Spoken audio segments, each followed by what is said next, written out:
Michael Badgley will kick it deep. And Derwin James and Keith Gavin are the return men. James had a touchdown called back last week, so they keep it away from him. And here's Gavin for FSU. And he's past the 25 to the 26-yard line. So James Blackman, true freshman quarterback from just north of Miami in Belle Glade.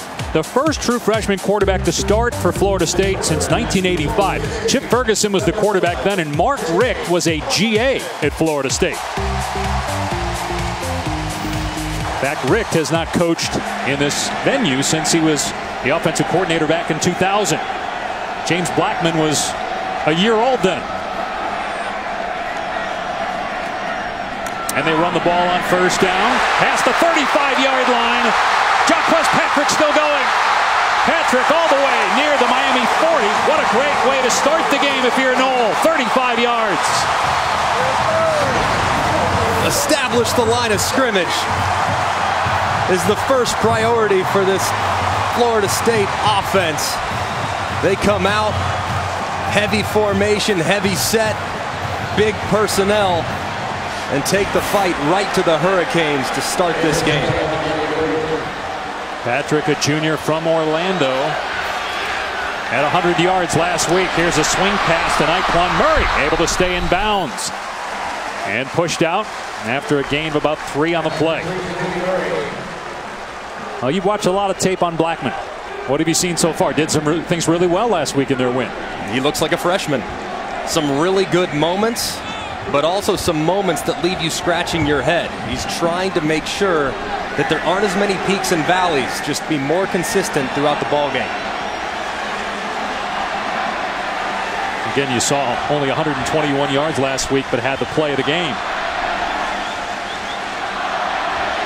Jimbo Fisher told us he's picking things up quickly, though, for a true freshman. On 2nd and 7, Blackman pumps, throws into traffic. It's knocked away, incomplete. Well, James Blackman, the young freshman quarterback out of Glade Central High School in Belle Glade, Florida. That's in South Florida now. That's Miami territory. And this is a program that routinely produces NFL talent year in and year out, but they haven't produced quarterbacks. This is going to be the first time we've seen a major contender at the quarterback position at a Power 5 school out of Glade Central. Bright future for this young man. See how he does here, Tom, in 3rd down and 7 at the 37-yard line of Miami. Blackman forced out of the pocket. An excellent job by Miami downfield covering, and then Chad Thomas chasing Blackman out of play. It's 4th down. Now they do have a kicker in Ricky Aguayo who can kick it this far. The question is, do you want to do that on your first possession? Do you punt or do you go for it on 4th and 7? He's keeping the offense on the field. They can at least give it some time to think about it. I'd punt and play field position at this point. Certainly don't want to give Miami opportunistic field position, so I'd punt, allow my great defense to take the field against an inexperienced quarterback in Miami, backed up. Hopefully, if in fact the punt lands in a good spot for the Noles. Well, the problem here is Florida State too much time. They're going to have to burn a timeout, or they just take the penalty. Delay a game. Yeah. Give them 5 more yards to work with. Offense, 5-yard, 4th down. Well, Logan Tyler has struggled this year. Florida State is near the bottom in net punting, but he did have a big one last week against Wake where he pinned the Demon Deacons inside the 10, and that's obviously what they're asking him to do here. Well, and Fells, when you have an opening drive like you've had here, he doesn't have to be an exceptional punter now because he's got a short field to punt into. All he's got to do is ensure that Miami stays backed up. Braxton Berrios is the deep man.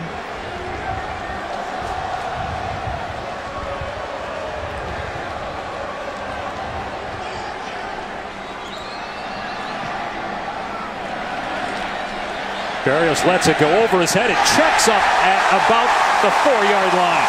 Great job by Logan Tyler, the sophomore.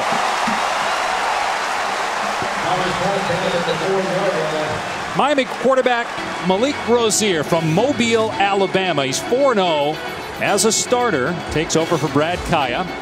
Now, 2 of those wins were against Duke, and one was in that crazy 8 lateral game 2 years ago. But last week against Duke, He was outstanding. He did have a pick, but had touchdown passes, almost 300 yards through the air, and he also ran for a score. It's his athleticism that really adds a new dimension to Mark Richt's offense.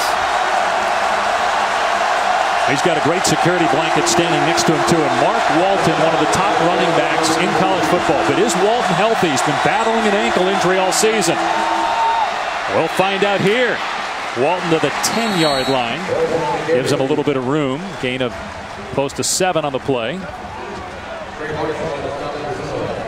Rozier's mom, Dana Hudson, is here, along with stepfather Ron Hudson, making the 6-hour trek from Miami.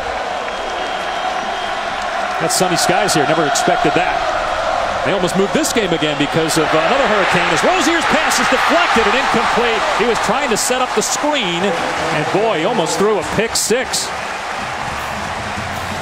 Outstanding job by Josh Sweat, number 9. You'll see he's looping around. He sees that Rozier is going to drop into a screen type of drop. Rozier decides to throw a missile, a fastball, instead of trying to float it over the top.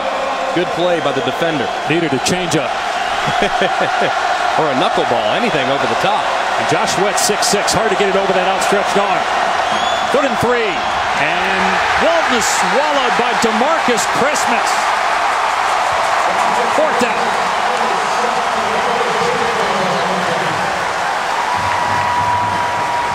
It all started with that great punt, pinning the Hurricanes deep, and now they got to kick it out of their own end. And Tavares McFadden, very dangerous with a football in his hands.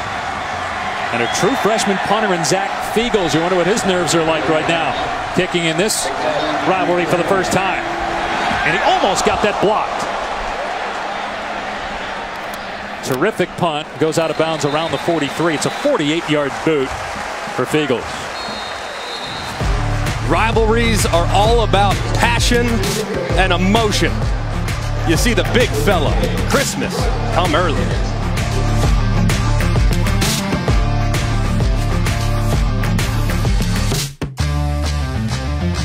Rivalry matchup brought to you by Wendy's. 62nd meeting, and Miami leads by 1 win. Florida State has won the last 7 going back to 2009. The last 3 games decided by a total of 10 points, including a 1-point win for FSU last year on a blocked extra point.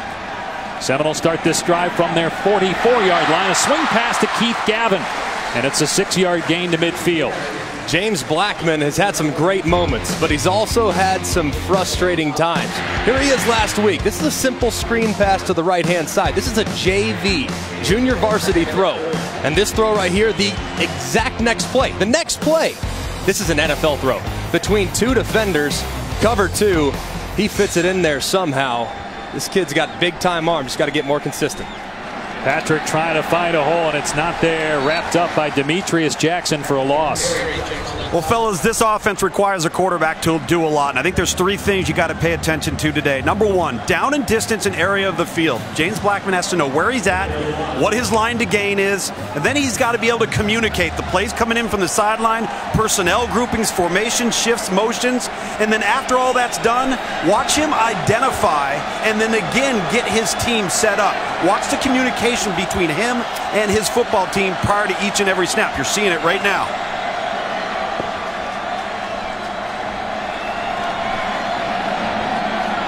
On 3rd and 5, Blackman in trouble.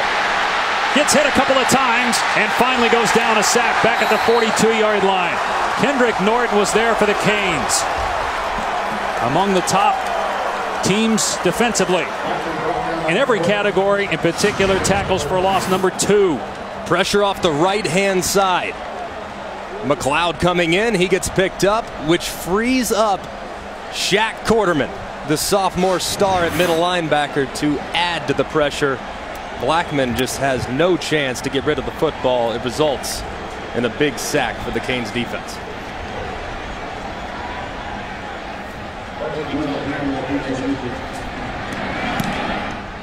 Tyler Barrios lets this one go, and it does not check up this time. It goes into the end zone for a touchback. 57-yard punt. but only a 37-yard net as Kendrick Norton using Blackman's leg to play the guitar. What's up with that?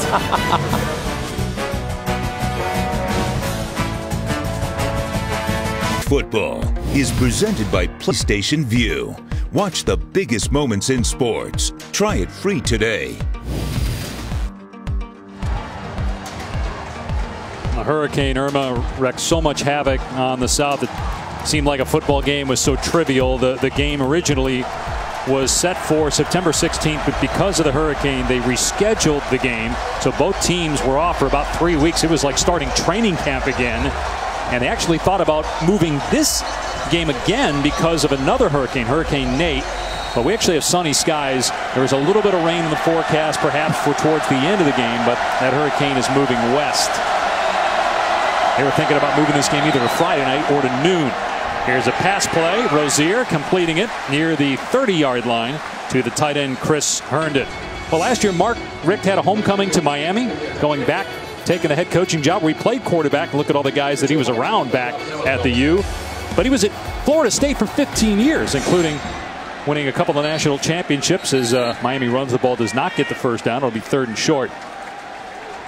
But Rick's last time in this stadium was 2000, the year after Bobby Bowden won his 2nd national championship. And what a job he's done with Miami. His approval rating right now hovering around 95%. They try the quarterback sneak here, Rozier on 3rd down, and a timeout was called, it appears, prior to the snap. Timeout by Mark Richt. Prior to the ball being snapped. Timeout. Miami. Dwayne Haight is our referee.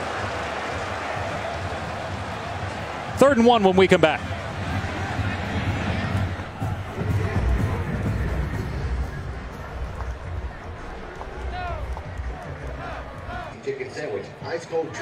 The 4th ever night game at Ann Arbor, and it's a rivalry game. Michigan State, 7:30 Eastern on ABC. Midway through the start of the first quarter. This rivalry contest, 62nd meeting, 3rd and 1 Miami. You see who's in the game. Big number 65 at fullback, Corey Gaynor. Rozier rolling out, throws high and over the head of Herndon. Some pressure by Brian Burns, and Rozier couldn't complete what seemed like an easy pickup for the first down. Got to make that throw if you're Malik Rozier. It's a great play call by Mark Richt. A little boot action. You have the backup offensive lineman in at fullback. You have Florida State thinking run. You just can't connect on the pass. Fiegel's first punt, almost 50 yards out of his own end zone. He's back near his 15-yard line here on 4th and 1. And this is not a good kick. McFadden letting it bounce, but it takes several hops inside the Florida State 20-yard line. A 53-yard punt. So James Blackman back out there at quarterback. He's in for DeAndre Francois. Here is where he got injured against Alabama week 1. Season-ending knee injury. And Francois, the ACC Rookie of the Year in 2016. He was going to make a play for Player of the Year in the conference in 2017. You expected huge growth from him this year. Just so unfortunate to see his season cut short there in the opener against Alabama. But you know he's hungry.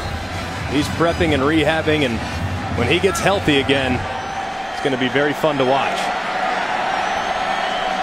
So you got the true freshman in there instead at quarterback at 6'5", 169 pounds. That's what he's listed at, and he completes it here to Patrick to the 25, picking up 6 yards. Now they've had 3 good first down plays so far offensively, but they just haven't been able to complete those drives, finish them off with points. And they haven't really taken any shots down the field, trying to work James Blackman into this game plan. Get him some confidence early before you start to stretch his arm.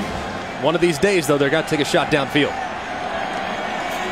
Miami daring him to do that, stack in the box with 8 guys. They try to run into that 8-man front. Patrick with a great reversal, and he's got room. Gets a block from his quarterback, and into Miami territory. He ripped off a 30-yard run on the first drive. That one goes for 30 again. 39 officially. This is all because number 22 right there, Sheldrick Redwine. He loses contain. Nothing there inside, and he loses track of Patrick as he got around the edge on the left-hand side. You got to be smart when going against these heavy sets that Florida State will throw at you. 29. Check that officially on the run. First down at the 45-yard line. And this time it is the true freshman Cam Akers, and he is tackled for a loss of 5 on the play. Malik Young in run support from his cornerback spot. Little corner cat off the edge there, huh, Greg? Yeah, they'll bring it. They'll bring it now. Manny Diaz defensively, the defensive coordinator for Miami, he preaches chaos, chaos, chaos, and disruption. He'll bring pressures from all over the place. Safeties, corners, linebackers. On any down and distance, anything's possible. You got to keep your head on the swivel as a quarterback. He's another former Seminole. He was a coach here at Florida State. He's a GA. Blackman throws incomplete. Trying to hit Gavin. So it'll be 3rd down and 15. You see Jimbo Fisher on the sideline gesturing to James Blackman about ball placement. That ball was coming out of his hand 100 miles an hour, and it goes back to what you touched on the last drive, Greg. You got to have some nuance to your throws. Can't be JV one snap and varsity the next. He'll learn. Every snap is a new opportunity. This young man's going to be fun to watch as he grows over the years. 3rd and 15. See how the freshman does here. Looking downfield, and it's tipped at the line, but a flag comes in late as Blackman got hit. Michael Jackson. Personal foul. Rough the quarterback. Roughing the passer. Defense. Number 28. 15-yard penalty.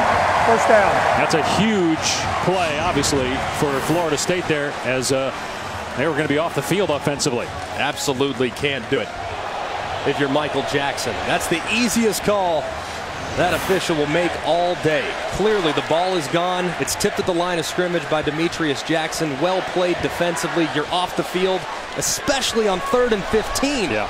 And then you give the Noles a fresh set of downs. You can't do that against quality competition. I know it's a rivalry game. You're jacked up to play, but you got to hold your water. You just hurt your team. First down at the 35. And a huge running lane for Blackman, who dives to the 22-yard line. 13-yard pickup. You see number 34 on the end of the line of scrimmage. He runs down with the zone read fake, which allows nothing but green grass to the outside for Blackman. Charles Perry took the cheese and allows the true freshman to get out in some free space. Well done. He doesn't run it often, but when he does, you got to be decisive north and south. Or at the 24-yard line now. This time he'll hand it off. Off the left side goes Patrick. Jaquez Patrick running all over this Miami defense so far. That's the 3rd big carry for Patrick, and it's a gain of about 12. This running game is starting to feel itself after last week. They played a couple great run defenses in NC State and Alabama. Now they are starting to see some opportunities up front in the run game. They got to continue to commit to it. Patrick again, 235 pounds between the tackles, gets 2 on the play. Joe Jackson on the stop.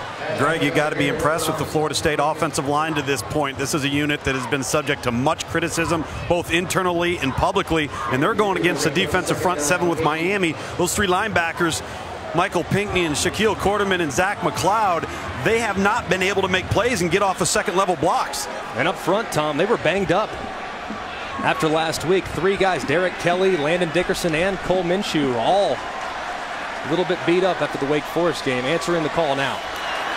Off play action. Blackman looking. Enzo got a man, but he overthrew the intended receiver, Naquan Murray. Nooney, as they call him, got free in the back of the end zone. Maybe the nerves got to Blackman on the throw. He had him. He did. And the windows get tighter as you get close to the end zone. And Blackman, they're going to come after him every single snap. This Miami defense is aggressive. They're physical. And they're trying to affect the quarterback. Blackman has to be more accurate in the red zone when the windows are small and the timing is tight. Chad Thomas said, "You're a true frosh. I'm going to just drive your helmet into the ground." make you think twice when I come at you next time. Little gamesmanship. Happens in a rivalry game, of course. 3rd and 8, and they're going to keep it on the ground with Patrick. Interesting call there. That's got to show that Jimbo Fisher doesn't trust Blackman yet, and also maybe he expects this to be a low-scoring game, right? I mean, why else would you just hand it off there at 3rd down? You just don't trust your quarterback. And you run it to the middle of the field, too, to make the field goal a little bit more makeable for Aguayo, who's been ice water throughout the course of his career for the most part. Tell you what, too, Greg, is you've won the field position battle. Get points while you're on a short field. Absolutely right, Tom. 27-yard attempt for Aguayo has made his last 8 kicks. And that one is on the money, and Florida State with the early lead. As a star, the running back for Miami, you see him going through the pregame, working that right ankle, no problems. And then you get to the left ankle, not quite the same look. He's been banged up to this point of the season. Still been very productive, but he hasn't been quite as explosive or powerful as he was a year ago. We'll keep an eye on that left ankle and see if it affects him moving forward throughout this game. He's number 2 in the country in yards per carry and number 5 nationally in yards rushing. Overall, 403.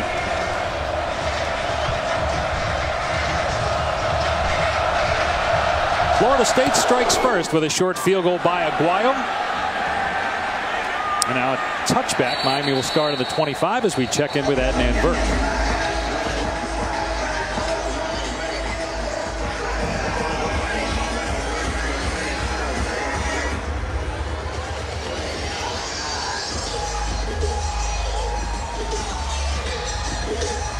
All right, Adnan, and an upset earlier today in the top 5 with Oklahoma going down at home. Florida State trying to upset Miami. The Seminoles have won 7 straight in the series. A lot of people saying if not now, when for Miami.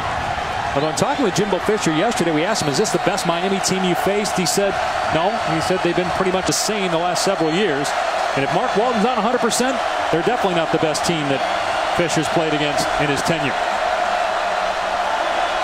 Walton's on the sideline here, and they dump the pass off to Jeff Thomas, a true freshman lined up in the backfield, and the Seminoles are all over that. Well, they might be giving Mark Walton just a bit of a rest here, and to follow up with Greg on that ankle injury, it wasn't an ankle twist, wasn't ligament or tendon related. He actually got hit, so it's more of a bone bruise type situation where he's dealing with pain tolerance, so they'll continue to work Jeff Thomas, the young freshman, and Travis Homer, as you see in there right now, number 24, next to Rozier. Homer's averaging 8 yards a carry, so he's had a good start to the year so far. McFadden coming on a blitz. Rozier going downfield, and it's incomplete. Lawrence Cager went up high for that one. Couldn't pull it in with Levante Taylor in coverage. It'll be 3rd and 10. If you're Rozier, you love the matchup. Cager at 6'5", Taylor at just a hair over 5'10". He had a chance at it. It's a good no call, too, by the officials. Some contact, but I think it was well within the rules. He's got to make that catch, Greg. You have to. If you're a 6'5" receiver and you're giving up that much of an advantage, you got to come down with those contested catches. Look at McFadden, too, creeping up on the line again. Now he backs off. And Florida State was offside. Free play here for Miami. Rozier throws complete to Berrios. He doesn't get the first down, so they'll take the penalty here, and it'll be 3rd down and 5. Well, McFadden was almost offside on 2nd down. This time FSU was definitely in the neutral zone on the snap. Offside. Defense. Number 3. 3rd down. Yeah, you can see right here at the end of the line of scrimmage. Very obvious that he's in the neutral zone. Joshua Canado. Official, yeah. Charles Kelly, the D coordinator for FSU. See what he dials up here in 3rd and 5. All-world safety Derwin James lined up over the ball right now, standing up there. Rozier, another shot down the field, and Berrios trying to get there. The defender does first and breaks up the pass. Incomplete. A.J. Westbrook Carlos Becker in coverage as well. You don't see plays like this in the secondary every week. We go to games all the time, and it's rare to see that kind of range. Berrios is working on a corner route, running away from the free safety. A.J. Westbrook flies over the top and showcases world-class speed. Unbelievable play. How about this, Greg? Miami's blown a second time out here. Yeah. In the first quarter.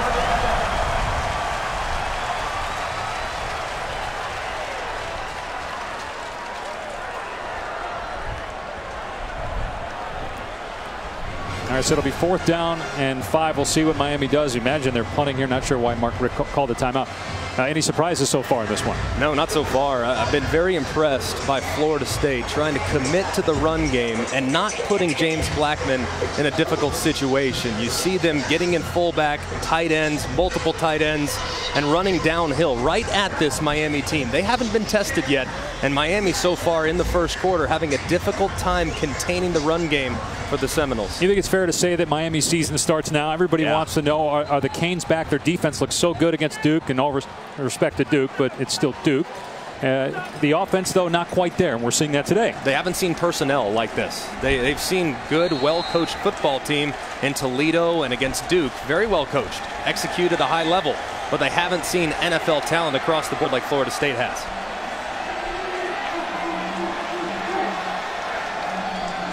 Miami having some issues again getting lined up here.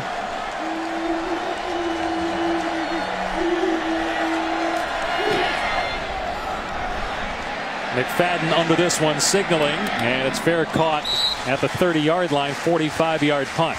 Earlier today, we celebrated Lee Corso's 300th headgear selection. And he went with the Horned Frogs, who are playing West Virginia.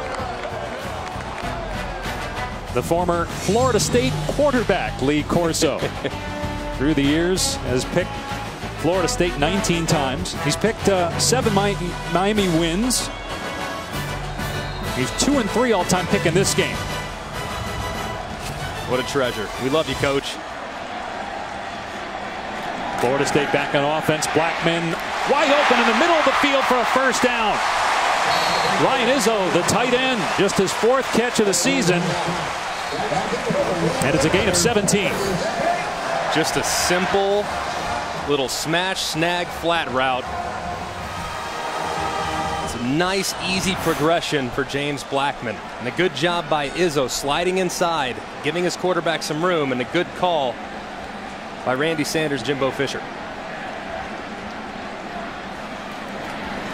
They'll go back to the ground here, and it is Akers, the true freshman, staying in bounds, and then lowering the boom on the defender. A flag comes in, pushing and shoving, per usual, between these two teams.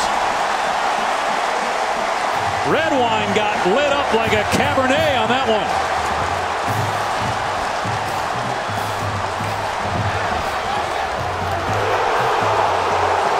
I hope they're not calling a penalty on Florida State for that hit by Akers.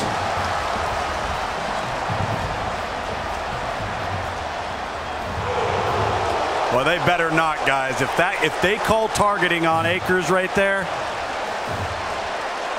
that would be egregious. There's no way.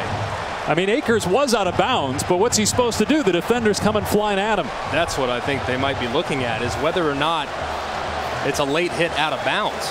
Oh, he was tight roping the sideline. I don't think you can call it. If that's what they call it here, I'll be disappointed. Maybe. I mean, Redwine hit him late. He was already out of There bounds. is no foul on a play for a late hit.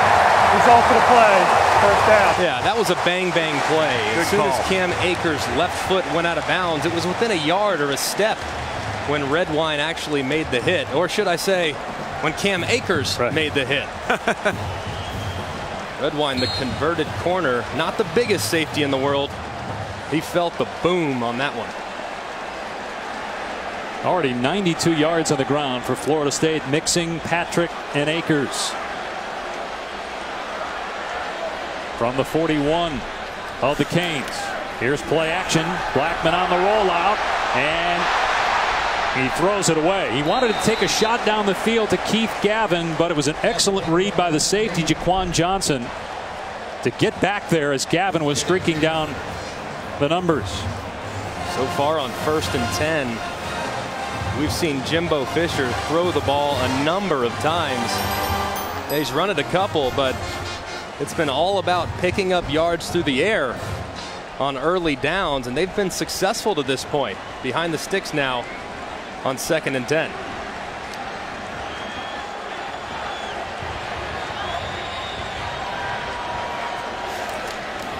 He'll give it to Akers, trying to cut it back. And Akers to the 37-yard line. Robert Knowles on the stop. He'll pick up a 4 on 1st down. Akers lost his helmet. He's got to come out for a play.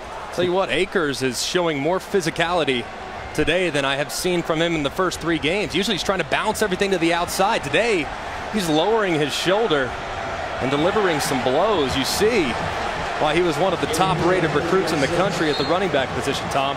Yeah, #1 ranked running back who was a 4-year starter at quarterback. So he's had a lot to learn in his transition here in year 1. So Jaquez Patrick replaces Akers here. 3rd down and 6. Blackman, and the receiver didn't turn in time, and so Gavin, by the time he turned around, the ball was there, and he couldn't hang on. 4th down. It's a great job by James Blackman. Anticipating the throw. It's in the air right now. Look at it. Ball's halfway there before Gavin turns around. That's a well-thrown football. Gavin's got to come up with it. And good coverage, too. If that throws a half-second later, it could have been broken up. We were practice on Thursday. He had 2 or 3 drops.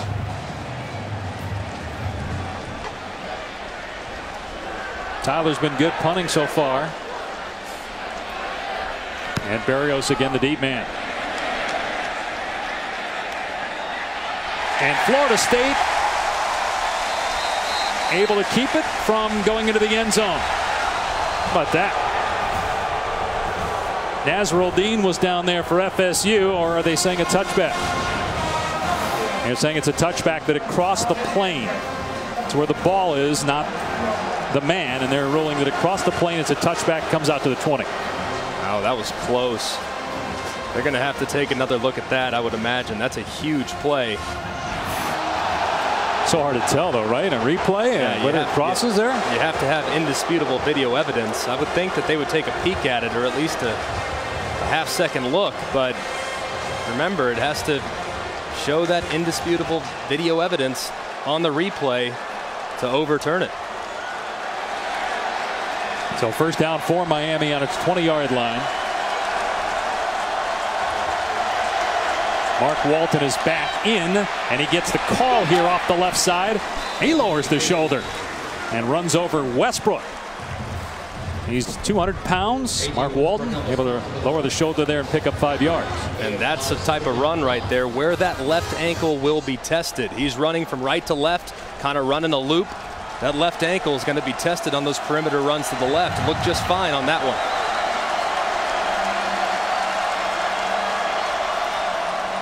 Here's Walton again, trying to find a hole. It's not there. Good job up front by Florida State. They'll give him a yard, so 3rd down coming up. Miami's got to start making some hay on 3rd down, Greg. They have just been abysmal getting the ball past the yard to gain, and they haven't been able to complete any passes downfield on 3rd down. They're in a tough spot right now. They've gotten crushed from a field position standpoint. Their average drive starts their own 17, and they're 0 for 3 on 3rd down. Jalen Wilkerson is hurt for Florida State. The ESPN app is a fan's best friend. Stream every ESPN and ABC college football game live at home or on the go. Scores, news, highlights. ESPN app has it all. And it's been such a great tool in September. It gets even better in October. And then as we move into November, check out all the games, the surprises, including Oklahoma's win earlier today against a loss rather earlier today at home against Iowa State. So while we have a moment with them tending to Wilkerson, let's check in with Adnan in the studio.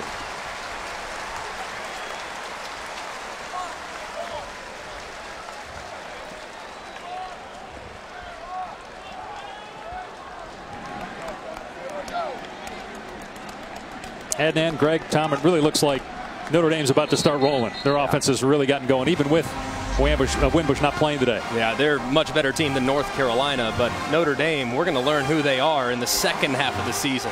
Their first 6 games, relatively manageable. Their next 6, it's on a whole nother level. They'll be facing a lot of ACC foes that are outstanding and very well regarded in the second half of the season. Including a game at the U, November 11th. 3rd and 4 for Miami. Some movement up front. No flag.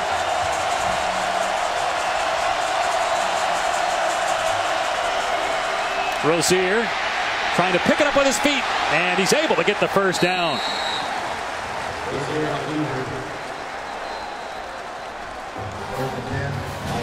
So this game here in 2017 we thought would be all about defense, and that's the story through 1 quarter in Tallahassee. 3-0 Florida State.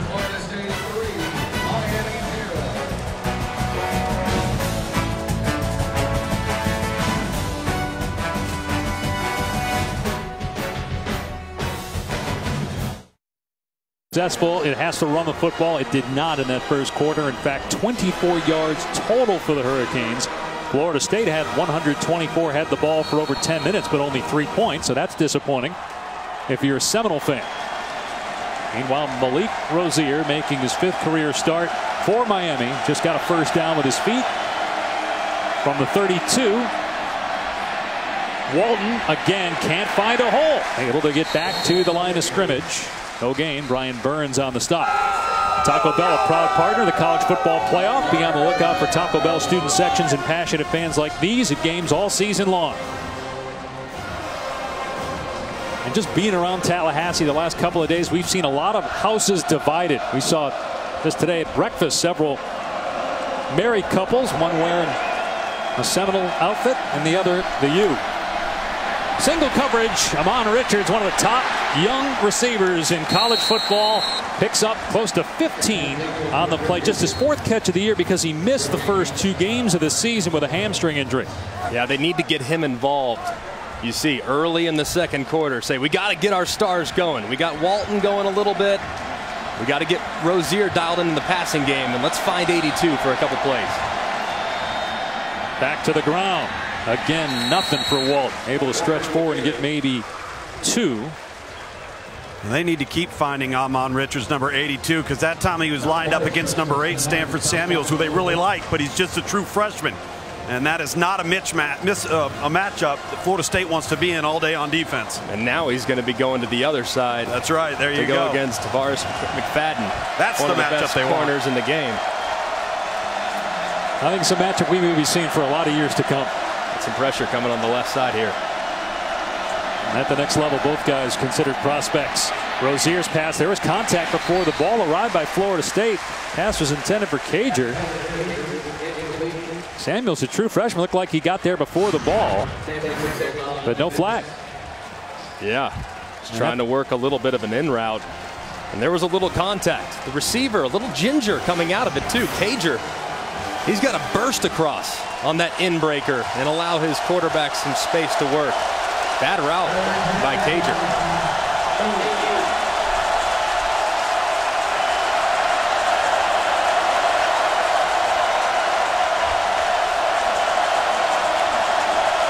Rozier, who was named the starting quarterback 11 days before the opener on 3rd and long. Wow, that was ugly. I don't know what happened there. Derwin James trapped it. It's incomplete. That came out of his hand funny. 4th down. This is one of those where Rozier is looking at his wide receiver. He's like, I got him, I got him, I got him. Oh wait, number 3, no. Try to pull the trigger. You see he's just kind of tries to stop himself from letting go of it. The ball dies like a sinker. Wishes that was on a yo-yo string, Greg. I'll tell you what, that happens though. Even some of the best ones get fooled in coverage.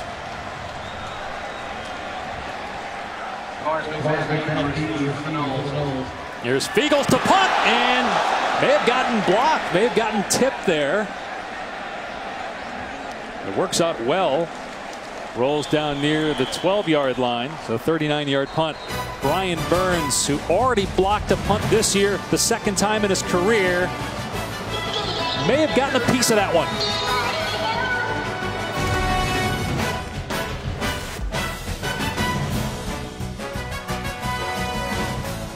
Got it.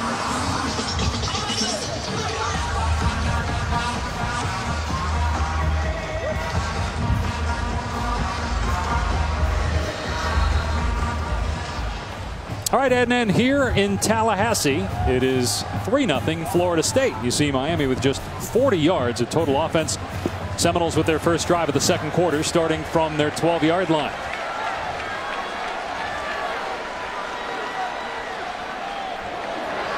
And here's Gavin on the pitch. Past the 15 for about 4.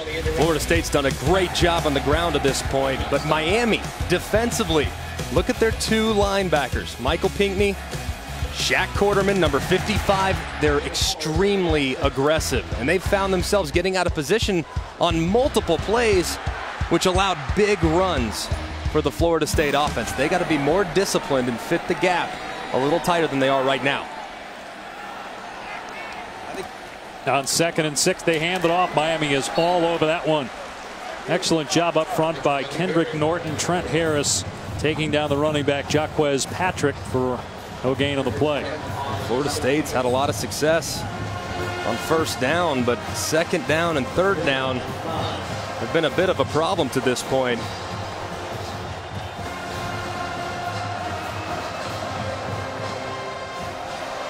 Now, the longer the third down gets, the more difficult, obviously, it is to convert, especially when you got a true freshman.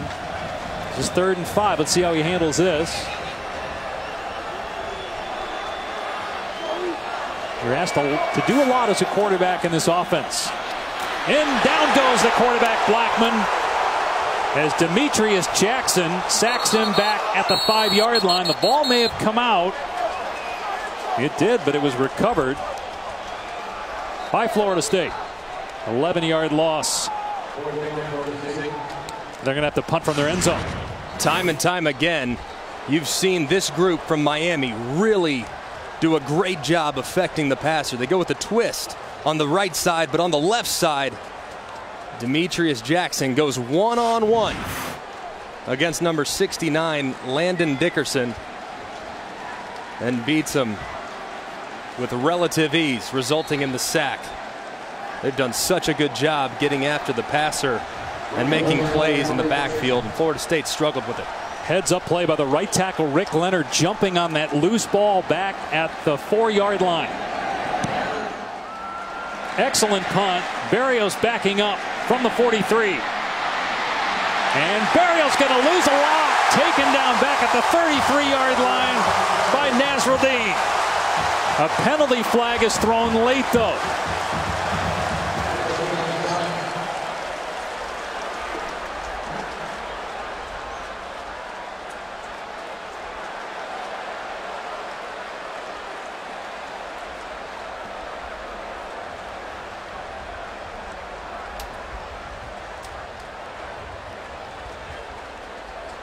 Had a lot of long discussions by the officials so far before announcements.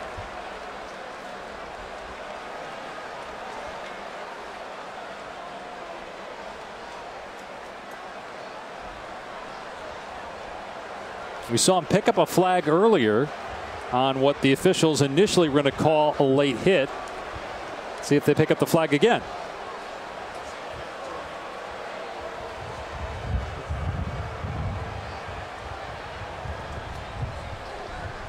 During the return, personal foul, face mask, number 8 of the receiving team.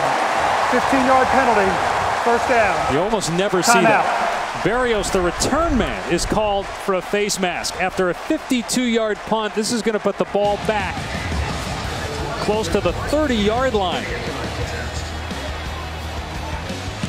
See Barrios there with the left hand in the grill of Nasruddin, called for the penalty.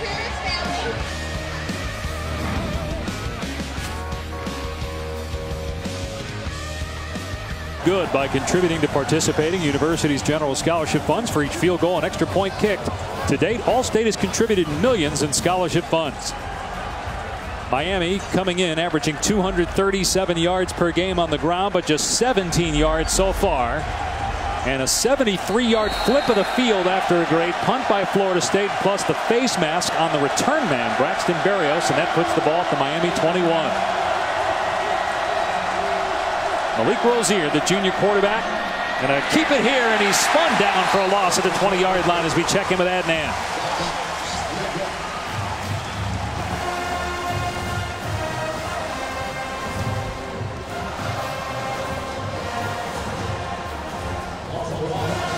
All right, so how much now the Big 12's playoff hopes on the shoulders of TCU, or is it way too early to even have that discussion? It's too early. Don't count Oklahoma out yet. Second down and 11 over the middle. It is juggled and then incomplete. Richards just couldn't hang on. Looked like a drop. It was. It was a drop, but it doesn't matter who Amon Richards goes against. He's creating separation because that time was against McFadden on the same route he had to catch earlier against the true freshman. Yeah, and this Miami offense is just really struggling to get into any rhythm. A lot of credit is deserved to Florida State. They are playing great on defense so far.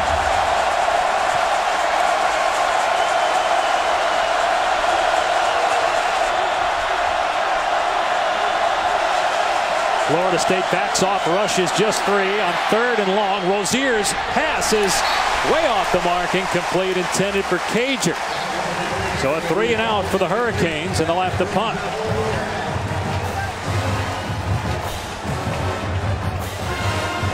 Rozier's parents here in the crowd.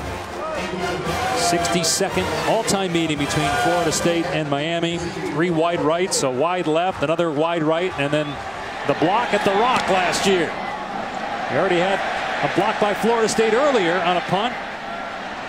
And this one takes a Miami hop near the 32. 48-yard punt. You love punting.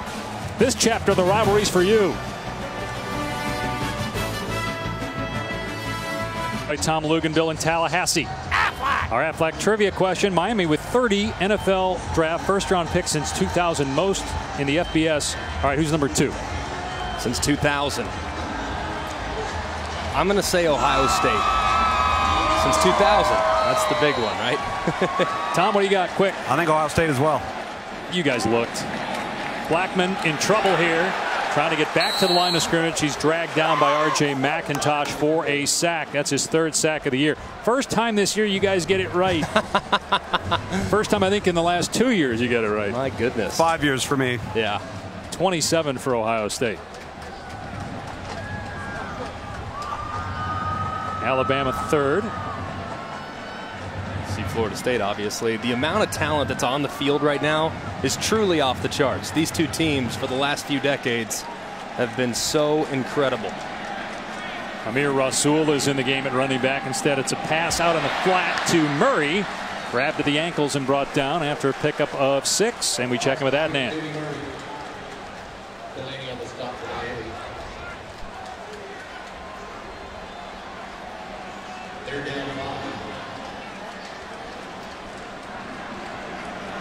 Don't sleep on Ohio State getting back into the conversation, although obviously Oklahoma losing today doesn't help their cause.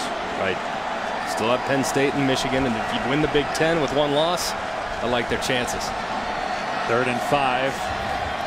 Blackman to throw. Everybody covered. Blackman taken off and will not get the first down. McIntosh there again, and now Blackman is hurt.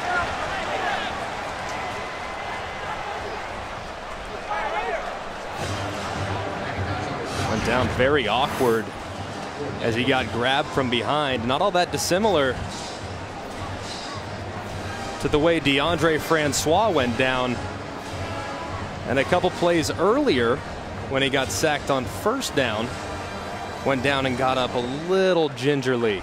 Something to keep an eye on. This Florida State offensive line having a tough time in pass protection, but have been okay in the run game to this point for sure. Logan Tyler getting his name called a lot on TV today. This is a moon ball. It didn't go very far, but it takes another bounce inside the 30-yard line. That springs underneath the grass here at Doak Campbell. 1 Alabama. Can the Tide do it again? Put up 50 more points in an SEC game. They've done it the last 2 weeks against Vanderbilt and Ole Miss. Meanwhile, James Blackman, they're taping that right ankle. He got dragged down on a sack. He's been sacked 3 times. by Miami so far today. The backup is J.J. Cosentino, who played a couple years ago in the Peach Bowl because of an injury.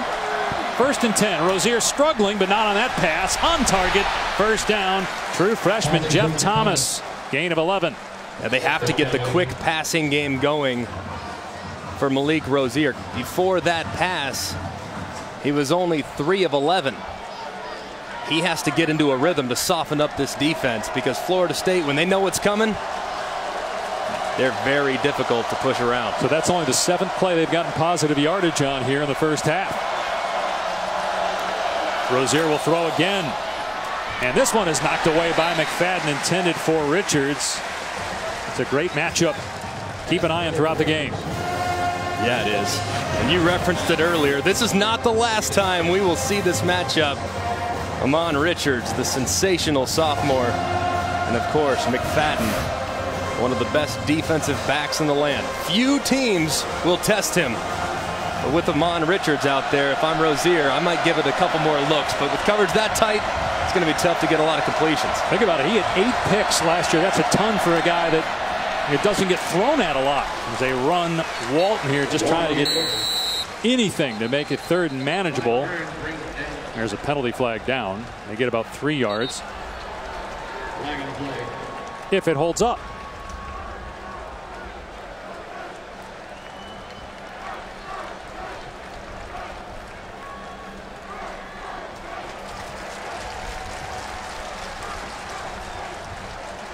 Miami's offense just can't get out of its own way right now. Block in the back. Offense, number 82. 10-yard penalty. Still 2nd down. So Richards with a drop, and now a penalty on a block in the back.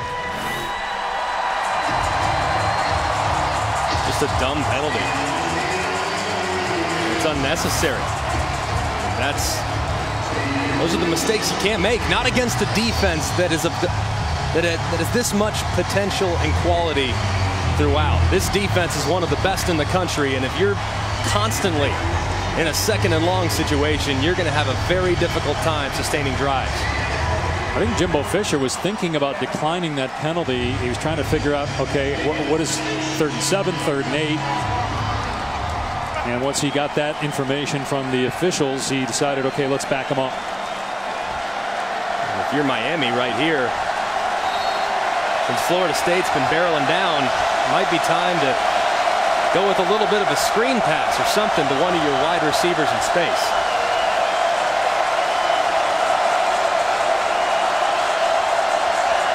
When and how will Mark Richt make adjustments? Play action. Rozier takes off. Rozier gets knocked down hard at the 35-yard line by Matthew Thomas. Little forearm shiver to get him to the ground. Get back to the line of scrimmage. 3rd and long. What a hit, Matthew Thomas. And a good job right there by Malik Rozier. 2nd and long. Nothing's there. You see some green grass in front. Go north and south to set up a little bit more manageable 3rd down. If I'm him, I'm looking for Amon Richards, testing that matchup against McFadden. 3rd down and 9. Rozier to the air. Wrapped up and brought down. Brian Burns. Last year, as a freshman, had almost 10 sacks. He may have gotten back to the line of scrimmage there, so it wouldn't officially be a sack for Burns, but still a great play to force a punt.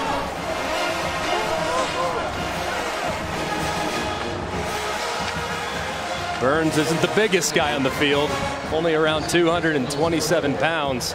Man, he's quick. Another fantastic punt. Fair catch made at the 16-yard line. Well, fellas, anytime you have a matchup of this magnitude, that means you're going to have wars in recruiting as well. And everybody and their brother wants to dip down into South Florida. Take a look at these 3 counties. Palm County, Broward County, and Miami-Dade, and look at the numbers, but Miami-Dade, Florida State's gotten 4 prospects out of there. So when you consider a Kelvin Benjamin that went to Glade Central, Dalvin Cook that went to Miami Central, you get a handful of guys each and every year. Doesn't have to be 20, but get a couple out of Miami's territory, you're going to build quite an impressive roster. That might be the most talented county in the country, Tom. There ain't no doubt, and everybody has parked their car in that county. First down on the 17 for Florida State. Off the left side goes Jaquez Patrick. Another terrific scamper by Patrick for 9 as we check in with Adnan. Official timeout for injury.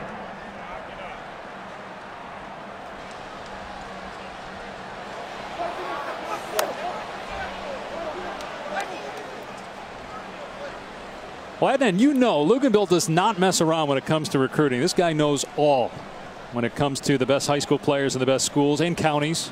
As Patrick was shaken up on that last play, got dragged down just shy of the line to gain. Tackled by Joe Jackson, and then you see that second defender, Pat Bethel, come on top of him. Ooh. It's like he was hyperextended there at the bottom of the pile, getting stretched out. Man, you hope he's okay. Everyone in this stadium holding their breath right now. Jaquez Patrick has been maybe the most consistent player on this offense over the last few weeks. Has really emerged, waited his time, and now has become a go-to guy in the running game. And you hate to see him banged up right now. Hope he's okay. He's got 84 rushing yards so far in the game. Kick off your Week 5 NFL Sunday with ESPN at 10 a.m. Eastern Time. Our Sunday NFL Countdown crew will have all the early breaking stories, injury updates, preview of each game right at the kickoff. It's all streaming live on the ESPN app. We had a chance on Thursday night to sit around as a group and watch former Seminole quarterback Jameis Winston and Tampa Bay fall to the New England Patriots as Patrick gets some help to the sideline. Greg, Dave, that's an injury to keep track of because, and Greg mentioned it earlier in the first quarter, the young freshman Cam Akers has yet to square his pads and become that downhill figure. That's exactly what Jaquez Patrick brings to this offense. Let's see what Akers can do stepping in now. They have the same issue initially with Dalvin Cook, trying to get him to just keep it between the tackles and say to the young guy, okay, 3 or 4 yards, that's okay. You'll get your 70-yarder at some point. They just need 2 here to get a first down. Akers trying to get outside. And he gets the first down. Another big hit in the secondary between D. Delaney and the running back Akers. And getting back to Akers, it was funny talking to Jimbo Fisher yesterday. He said, man, when he doesn't score a touchdown on every single snap, it's like he's disappointing you. That's what he's done the last 4 years as a star in Mississippi. So now when he's going against guys that are equal in talent, it's okay to gain 7 yards. It's not a bad place. He's learning, but man, is he going to be a good one here in the years to come. 7 yards, you'll be 5th in the country in yards per carry. He gets about 5 or 6 here. There it is. That's what you want right there. Yeah, and finishing runs, north and south. And don't try to run to the outside the way you've always done. But Tom, you said it. When you're a quarterback and you're doing zone read schemes, which is exactly what Cam Akers did when he was a high school player, your whole world is on the perimeter. Right. You're outside the tackles all the time. Now that he's having to run between, it takes some nuances and some learning to get on the level of some of the great backs we've seen in years past here in Tallahassee.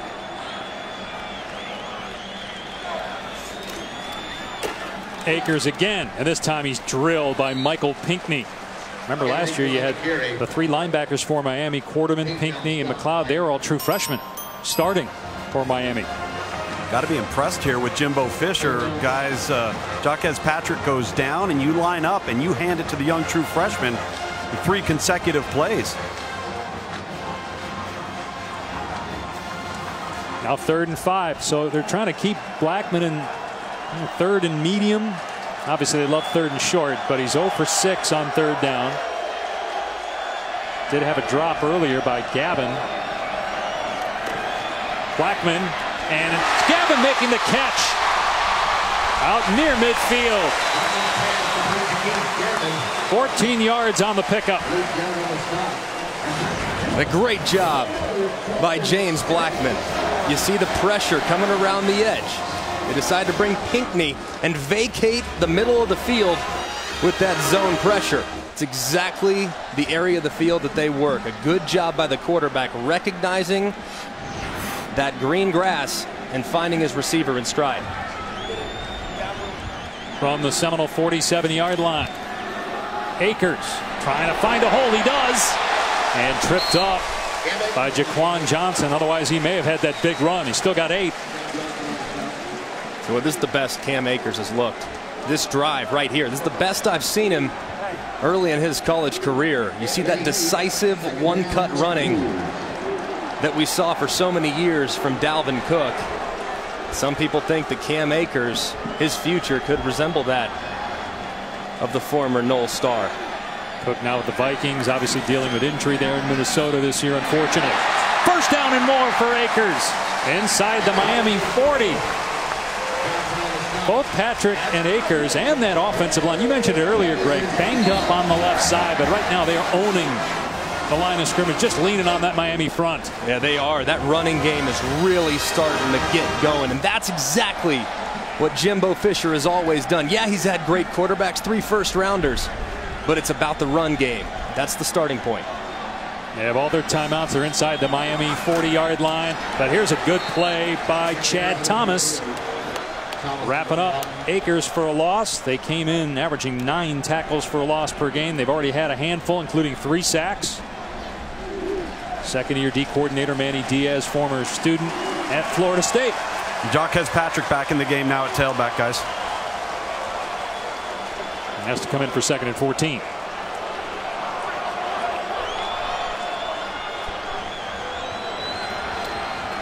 Blackman to throw.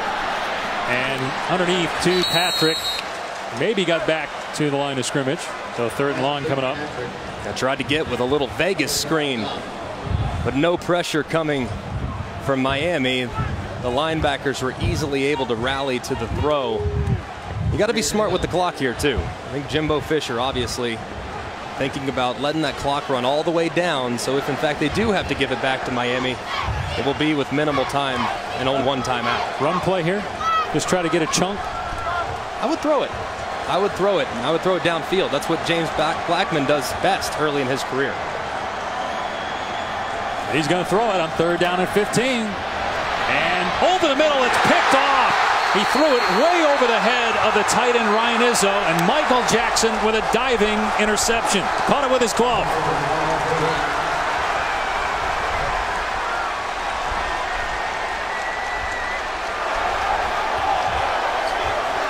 And they're trying to get the turnover chain. I mean, look, he's jumping up and down saying, where's my chain? They give a necklace each time you get a turnover, and Michael Jackson's got it right now. Of course, make sure he caught it. This ACC crew will look at it from every angle. Doesn't catch it initially, but does he secure it before he hits the ground? It appears like he does. Catastrophic mistake right there from James Blackman. Well, and it may not be, Greg. The ruling on the field is an interception. The previous play is under review. It may not be, Greg, because Miami hasn't been able to get the length of their pinky finger on offense. So if you consider the field position battle having been won by Florida State, that wasn't ideal, but the way this defense is playing, it may not kill them. And let's, of course, take another look at it. Remember, has to be indisputable video evidence to overturn. Now, he doesn't catch it initially, but does Jackson's left hand get under the ball and secure it before it hits the ground? I think the glove was well placed under the ball. You keep referencing the glove. Michael Jackson, the glove. We get it. Well, I wasn't sure as a millennial if you would catch that, Greg. I know Luganville got it. Oh, he's old like me. I love it. Now, it can touch the ground as long as you possess it and control it. Yes.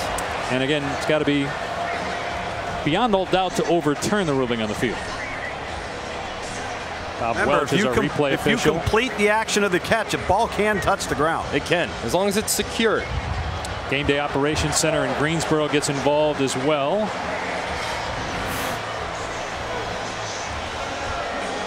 That'll be the first interception of the season for Blackman if it stands. And given the fact this guy's a true freshman trying to learn this offense, which Jameis Winston mastered, the fact that's just his first interception after review, of the season. The ruling on the field stands. First down. And Malik Jackson, he's happy he got the pick. He's even more happy he gets to keep the necklace and the chain.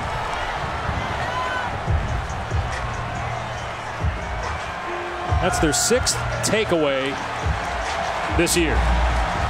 And now Miami with possession, but they haven't moved the ball at all, and they only have 1 timeout left. Yeah, those early timeouts that they had to burn on 4th downs of all things, coming back to bite them.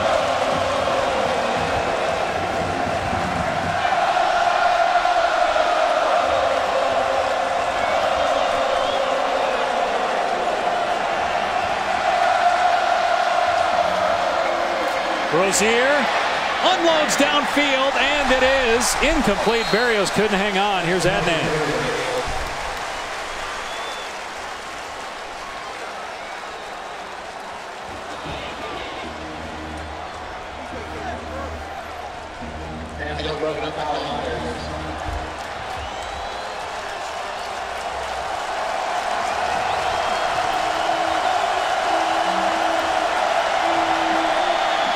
All right, Rozier throws. It's nearly intercepted by Derwin James, stepping in front of the receiver. James, one of the best safeties in the country, missed most of last year with a knee injury. Last time Miami scoreless in the first half, that was 2 years ago against North Carolina on the road. They got blown out. That was before Mark Richt's arrival. Now 3rd and 10. Florida State's thinking we might get the ball back here. So let's see what Mark Richt calls here. Does he play it safe and just hand it off? Rozier has really struggled. 4 of 15 passing. Would you let him sling it here if you're Mark Richt? I'd run it. They're coming after him. Gets rid of it. Almost intercepted again. McFadden. There's a penalty marker down. He got tangled up with Amon Richards. Flag was thrown in the backfield. Brian Burns got pressure. Personal foul. Roughing the passer. Defense. Number 9. 15-yard penalty. First down. Well, Miami had one of those earlier. Now it's Florida State's turn for the dumb penalty to keep the drive alive late in the quarter. Oh, that was close. That was bang bang. It's not often that you see a call made like that. That certainly wasn't egregious. I think that's a bad call, Greg. I think so too, Tom. That's the act of the tackle. And that's coming from 2 quarterbacks. Yeah. For the first time this year, 3 guys agree, because I'm with you guys. On first down, Rozier sack. And no flag. Josh Sweat. Just his 2nd sack of the year after 7 last year. One of the top recruits in the country a couple years ago. And a timeout called here by Miami. That is the final timeout by the Hurricanes. Well, if you're Florida State, I mean, you're 0-2 for the first time in 3 decades. You go to play a Wake Forest team that's really good defensively. You sneak out of there with a win. You got a true freshman quarterback, and you're playing lights out defensively right now. Yeah, but you knew that your defense was going to be exceptional coming into the year. All the personnel back, all the stars, all the players that have a lot of long future ahead of them on Sundays. Now they're having to lean on them because of the injury to Francois. But you start to see the running game getting going too, which has got to be a sign that this team's starting to understand who they are. Their defense, they can lean on them, but that run game could become pretty special if this offensive line continues to improve. But Miami hasn't had much of a pulse offensively all day. First sack of the game for FSU. Rozier running here, trying to get some yardage back. That's interesting. They called the timeout. Now let's see if they hustle 3rd and long, or if they just say, you know what, we're just going to let the clock run down here.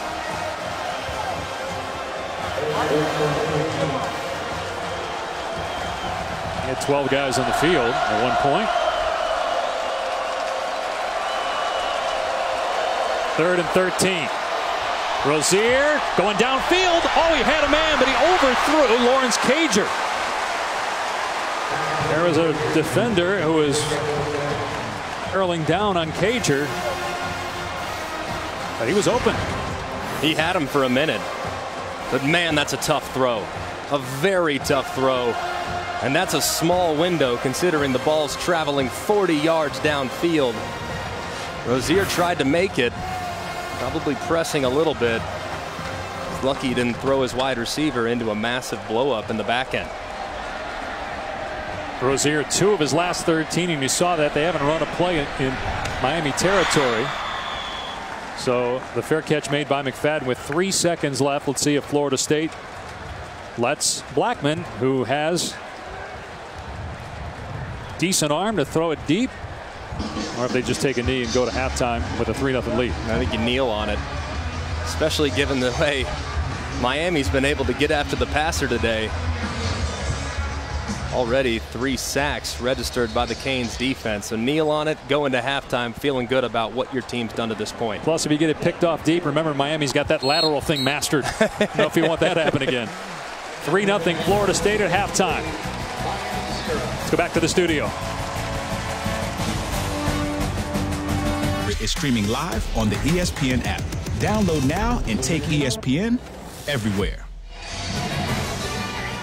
Welcome back to Tallahassee and ESPN's afternoon college football presented by PlayStation Vue. You're watching the ACC on ESPN. Florida State leads Miami as we get ready for quarter number 3. 3-0. The Noles trying to get back to 500. Miami trying to stay unbeaten. The opposite of gaudy numbers in the first half for both teams. 54 yards of offense for Miami. Now they had the ball half the amount of time that Florida State, and the Seminoles could only muster 163 and a field goal. We'll see what kind of adjustments both offensive-minded head coaches make here, if they can make them with their personnel. Tyler's kick will result in a touchback, and Miami will start on the 25. 1959. That's the lowest scoring game in the series. You weren't around because I know I wasn't around. Our parents may not have been around either. That was 7-6, by the way, in case you're wondering. Miami won it. Bad offense, really good defense, combination of both. Combination of both. You have to give credit to what these defenses are doing. At the line of scrimmage, they are not getting pushed around whatsoever, especially when you look at what Florida State is doing defensively, who will get the start here in the second half. These two defensive tackles, both Noddy and Christmas, have been a handful for the Canes to this point. 530 punt yards combined between these two teams. Rozier off a pump fake, taking a shot down the field, and almost intercepted by McFadden. Did a great job, but they call a flag. Boy, it looked like he had good coverage that time and almost picked off the ball. Pass interference, defense, number 4, 15 penalty, first down. Look at McFadden right here. Never looks back at the football. That's going to get called every single time. Now, it was tight coverage. If he just turns over his right shoulder and looks back at the football, it's not only not a pass interference, it could be an interception. Westbrook still almost got it on the redirection, but because of the foul, first down at the 40-yard line for Miami. They come out throwing here. It's deflected and almost picked off by Matthew Thomas. Wow. And Matthew Thomas, talk about reading eyes really quick. Rozier's eyes to the left. Thomas drops right underneath. The stop route on the left-hand side almost picks it off. Just too much juice on the ball from Rozier.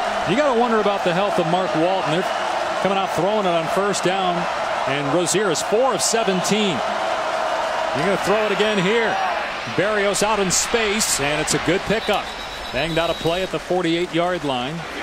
Derwin James on the hit, gain of about 8. And I think they're throwing it because they recognize that they have a significant disadvantage in the trenches right now. Based on the way the first half played out, running the ball is not the answer because of these defensive tackles and this defensive front seven for Florida State. And especially if your number 1 tailback's not 100%. That was a terrific throw by Rozier. That's his guy, Braxton Berrios. They were one-time roommates. They have a connection. Berrios has as many catches now this season than he had all of last year. Well, Brad Kye was the quarterback. It's been very reliable and has uncovered on multiple occasions for Rozier. Just a quick slot receiver that's very versatile. From the Florida State 47. Rozier, quarterback keeper. And he gets leveled as he went for the slide. No flag, though, as Myers came in with a hit. So they come out throwing to try to open up the run game. And the quarterback picks up about 5. Miami getting back to some of those RPO concepts with bubbles by the slot receivers and zone read between the running back and the quarterback, having success early. First time Miami's been in Florida State territory. A pass break up at the 25-yard line by Westbrook. Earned in the tight end was the intended receiver. This offense has got to become more diverse in some of their route patterns and their concepts. I mean, they've become predictable right now, Greg. You've had slants by the inside guys off the zone read action, slants by the outside targets and Amon Richard off of the zone read action, and really nothing else. So these Florida State defenders are in position to make the play. And look how close to the line of scrimmage all these defenders are. They're a confident group, and they're going to challenge every throw. No down linemen. All standing up. Coming after Rozier here in 3rd down and 5. Going deep for Berrios. Berrios adjusts. Makes a terrific grab. A penalty flag is down. Did Berrios push up? Yes, he did. That'll be on him. That negates a 35-yard reception. Pass interference. Offense. Number 8. 15-yard penalty. 3rd down. What a huge call. Look at Berrios. Oh, that's very obvious with his left hand. You see him right to the back of Kyle Myers' jersey, and Myers goes flying forward. Good call by the official. That doesn't always get called, especially when you don't see extension by the wide receiver. It's a great eye by this ACC officiating crew. Now you're 3rd and 20. Still haven't handed it off to Walton at all in this drive. Do they do it here and just play conservatively and go for field position? Nope, they're going to let Rozier sling it, and he's looking downfield. How did a receiver get open? Amon Richards on 3rd and 20 down the sideline, and they moved the sticks 33 yards. How did a receiver get open? How did Miami's best receiver get open is the better question. McFadden just in a cover 2. His responsibility is the flat. The safety's late getting over the top. It's a big-time throw from Rozier. Rozier will keep it here off the left side. He's got running room. Gets a huge block. It was Richards unloading on A.J. Westbrook. And that gets the Cane fans fired up. Westbrook is hurt.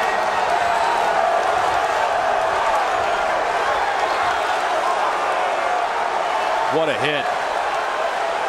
Is that legal? It is, but that is a lot of contact. You can see he lowers his head. It's all on the shoulder. He was in front of him. He's in front of him. It's legal. It's within the rules. It's just a bang-bang collision. And credit Miami and this wide receiver group. Over the last couple years, they've been one of the best blocking wide receiver groups I've seen in college football. Back in a moment.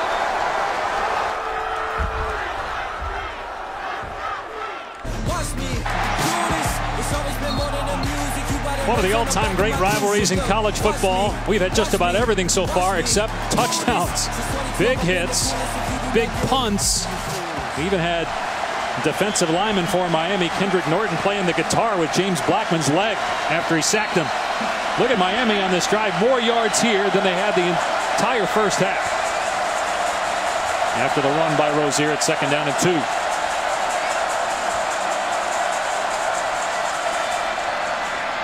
Walton's first touch of the 3rd quarter, and he spun forward by Josh Sweat close to the 1st down at the 15-yard line. Walton, we referenced it in the first half. He's been nursing an ankle injury. The left ankle just doesn't have the same level of explosiveness that we've seen from him over the years. He's just a little hesitant when he hits the hole. Something to watch here in the next 30 minutes of this ball game.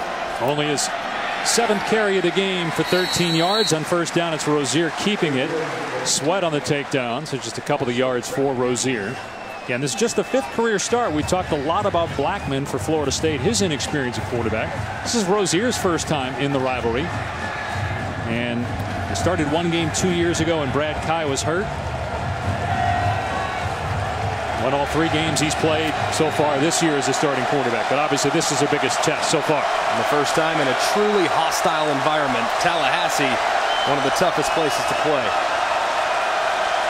Rozier has a couple rushing touchdowns on the year. On 2nd and 9. Pulls it back, throws end zone, and he had Berrios. He just threw it wide of him. So it's 3rd down and 9. Be about a 30-yard field goal attempt from here if they are unable to convert.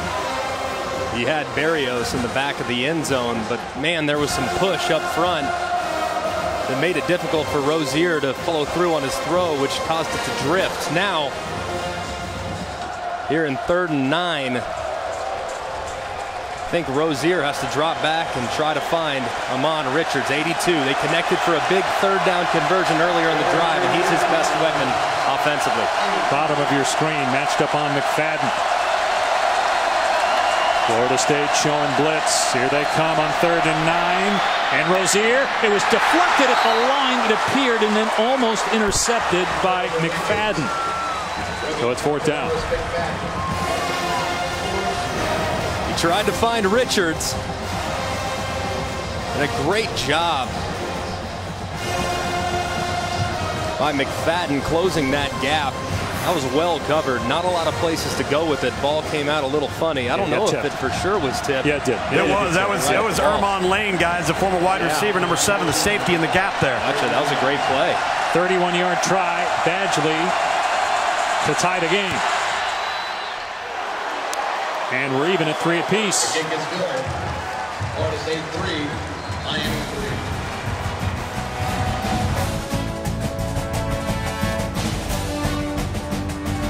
A backstage pass all weekend long into what goes into staging a college football game. Here's Florida State's mascot, Chief Osceola, along with Renegade getting prepped and ready. How about that? The horse gets a police escort. You guys had to walk from the hotel. The play-by-play guy had a lift, but the horse is more important than some of the players, I feel like. No, all joking aside, man, how great is that? There's the payoff, right? Dave, the horse is a sedentary animal. Greg and I are thoroughbreds. I mean, I'll tell you what, I've been looking forward to this game all week, and I've been looking forward to that moment maybe as much as any in our broadcasting career. Seeing that at midfield was really special, and taking it all in. What a great tradition Florida State has. Miami ties the game with a short field goal, and now the kickoff was through the end zone for a touchback. James Blackman threw an interception towards the end of the first half after getting injured. He was taken down twice by R.J. McIntosh, and on this last one you see him go for the right ankle. He got that heavily taped shortly thereafter. Yeah, and if you look at his feet now in the second half, he has tape on both ankles. So it'll be something to watch here in the plays to come. Can he drive off that right foot? Jacquez Patrick out there as well. Remember, he got dinged a little bit in the first half. Play action. Blackman being chased. Good job by the tight end not to hold. Blackman's pass. Dangerous throw. It's picked off. D. Delaney on the interception, and Miami takes over in Florida State territory, and they're getting the chain ready.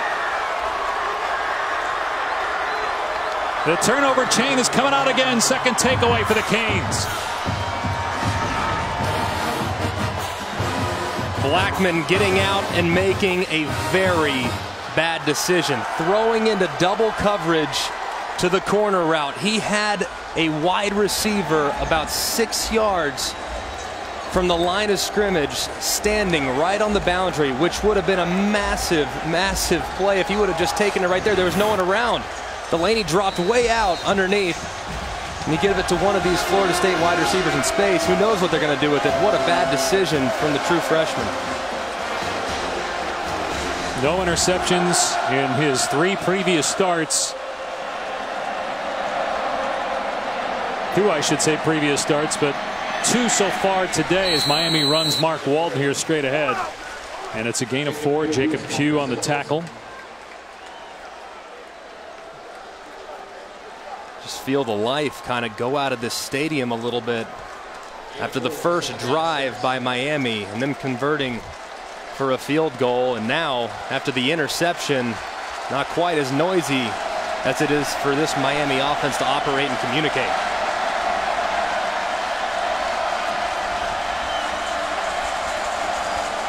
Pass play, Rozier in trouble, and he's able to get away from Noddy and get out of bounds. Go down as a sack, loss of 3 on the play, so 3rd and long for Malik Rozier. Turnover, everybody's got turnover chains now if you're a Canes fan, and it's 7 times they've given out the chain this year, 7 takeaways by the defense.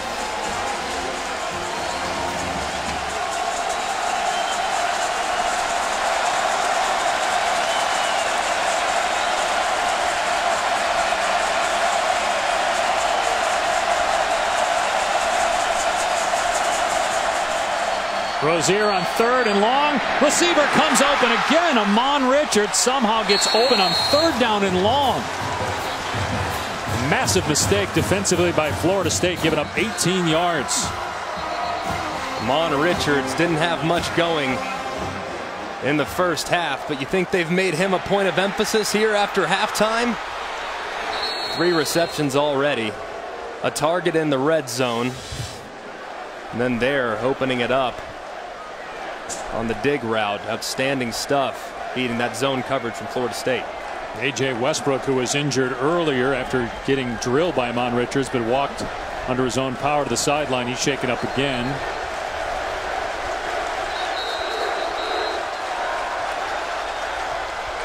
So 1st down for the Hurricanes inside the Florida State 30-yard line. And you're starting to see Malik Rozier really get into the game. He has been streaky, to say the least. Look, he hasn't played a lot of football, but he's a veteran guy and he's hung in there. But when he catches fire, he's as good as anybody in the ACC, and right now he's dealing a hot hand. They just said the previous play is under review. They're just going to look to see if indeed it was a reception. Well, you mentioned the inexperience of Rozier. At one time, Mark Richt, the head coach, said, "You won't play for me," because he would freelance too much, try to do his own thing, Rozier. And Rick told him that. Rozier took it to heart and has become more of an efficient player. Now, actually, we're being told that it's not an issue of the catch. It's where did he go down? Because clearly he's got the ball. He's got possession of it. The question is, did he go down there at the 33, or did he make it to the 29? It didn't appear that his knee was down, and they marked it at the 29. So that's the ruling on the field. And these are the replays that I just don't like. I understand it's a difference of a couple yards. That's big, Greg, in a 3-3 game. And his knee is down there looking at that replay. It is, but any momentum created by the conversion has now been squashed because they want to take a look at a difference of a couple yards. It's just not a big enough deal to me to warrant looking at it and making up this much of a difference. Now all the momentum for the offense is squashed, like I said. Yeah, but it's the right call. Miami shouldn't be given the 29-yard line. Receiver caught the ball. His knee was down with the ball at the 32-yard line. It is still a 1st down, 1st and 10 at the 32. I mean, those 3 yards could make all the difference between winning and losing, especially in this rivalry. You're right. It's a game of inches. There's no denying that. It just, when you're an offensive player and you're getting into a rhythm and you're starting to feel a flow, both in the passing game and with what your offensive coordinator is calling, when you have hesitations in the action, it's tough to recover from time to time. And especially for a young quarterback. So let's take a look here at Rozier and how he handles the situation after getting into a rhythm. Walton trying to pick a hole, reverses field, and is swarmed by Florida State defenders. Lane leading the charge, so it's a loss of a yard on the play. I'm so impressed with this Florida State defense. Not only are they gifted physically, but they play so well within the scheme. They contain runners, they don't get out of their gap along the front, and then they rally to the football when a ball carrier is about to be stopped. Really fun to watch this group, and they're going to continue to improve. They've won 7 in a row against Miami. Last win for the Canes was here in 2009. And here's a deep ball into the end zone, overthrown and intercepted. Picked off by the true freshman Stanford Samuels in the end zone for a touchback.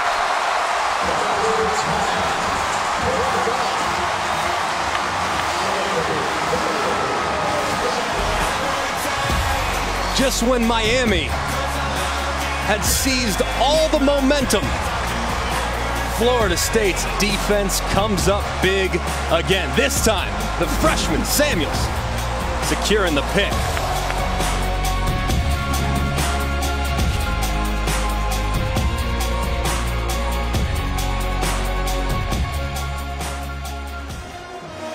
Greg talked about momentum being stalled because of the review, and then on the next play it's an interception by Rozier, so Florida State takes over on the 20-yard line, and they run the ball, and falling forward is true freshman Cam Akers for 2 yards to the 22. And it's important to note the ACC officiating crew, the replay officials, the people back in Greensboro headquarters, they did the right thing, but it kills the offense's momentum, and it's tough to retain.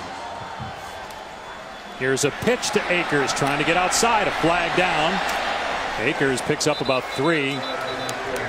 Blake Young on the takedown, but again a penalty flag that is against Florida State. Holding. Offense. Number 54. 10-yard penalty. Second down. And that's the center, Alec Eberle. Keep an eye on Eberle right over the middle.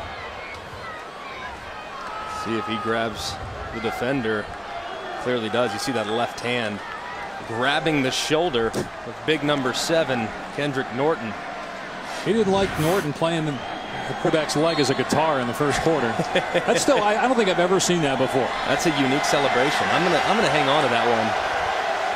He tackled Blackman, held his leg, and then act like he was playing the guitar. That's gift worthy. That was great.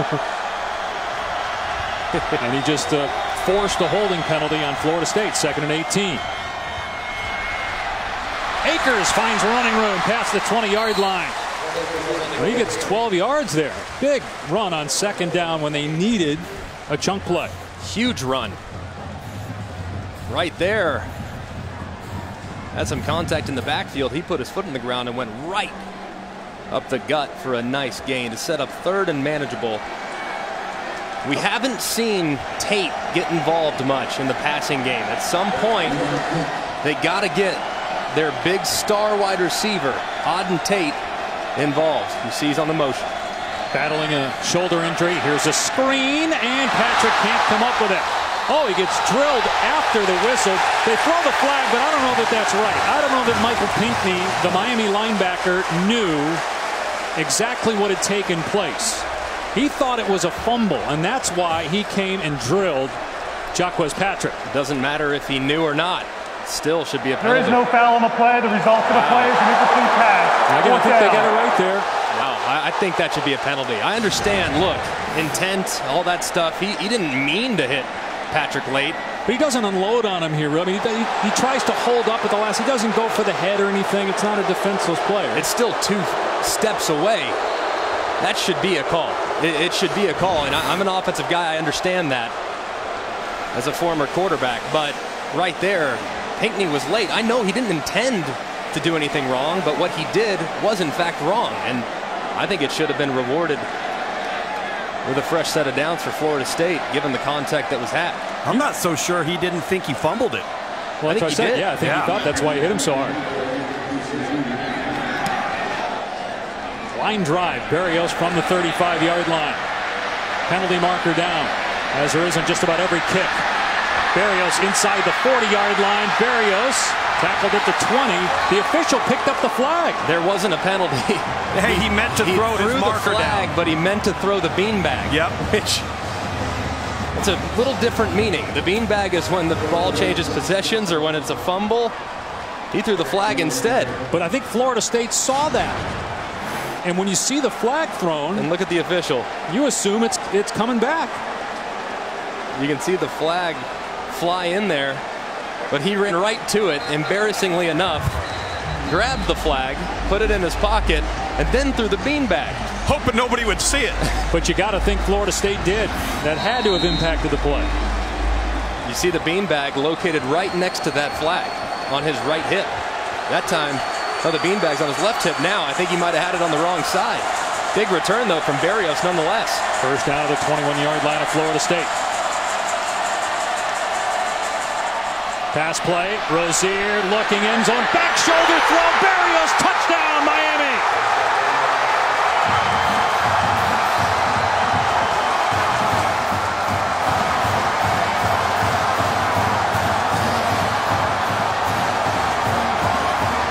Braxton Berrios with a touchdown catch in every game so far this season for Miami. First player since Andre Johnson. Their stories are a little different. Andre Johnson, highly recruited, multiple Pro Bowls in the NFL. Braxton Berrios had 12 catches all of last year. He had the great punt return to set up his own touchdown catch. And the point after makes it 10-3 Canes. We talked about Rozier dealing a hot hand. How about Braxton Berrios, the punt return, and then getting rewarded with the seam route and the back shoulder catch. Rozier's loving it. So are the Canes.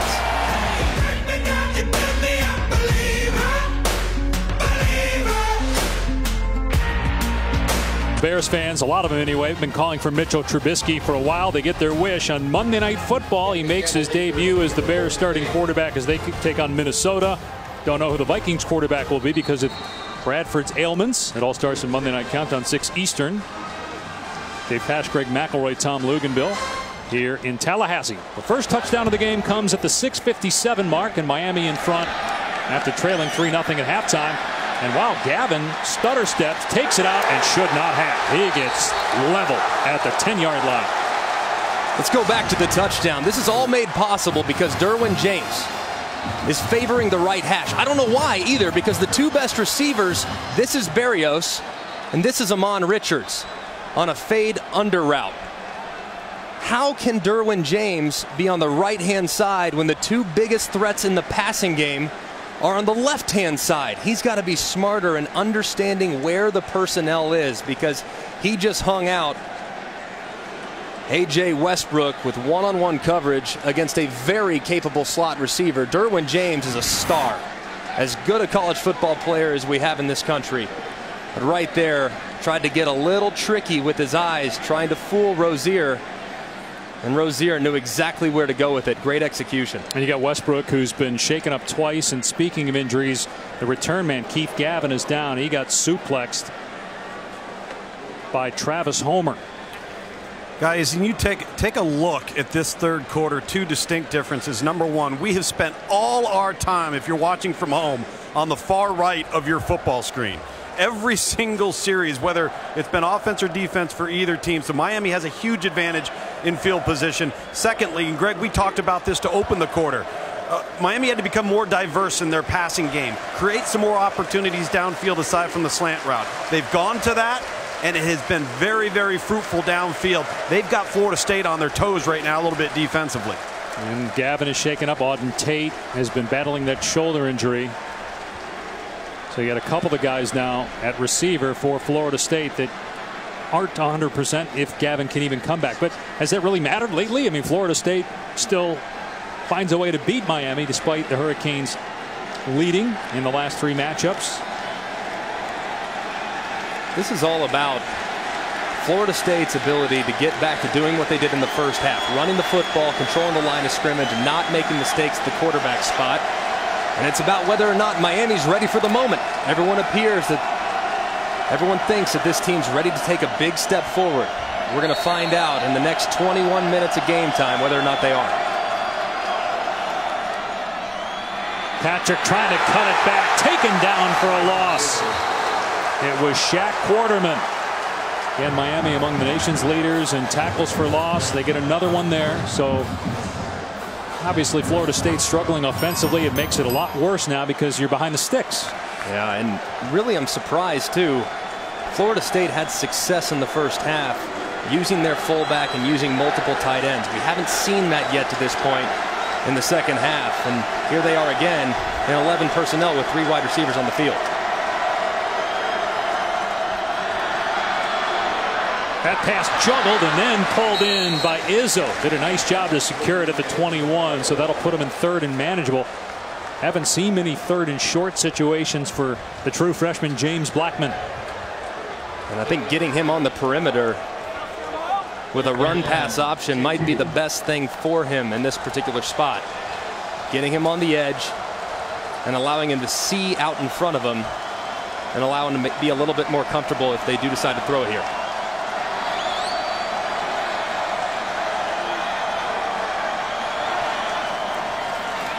Rolling left, now in trouble, being chased. Blackman throws it up for Tate and throws it away, but there's a penalty marker down in the backfield. And actually there's one at the line of scrimmage as well, so 2 markers down.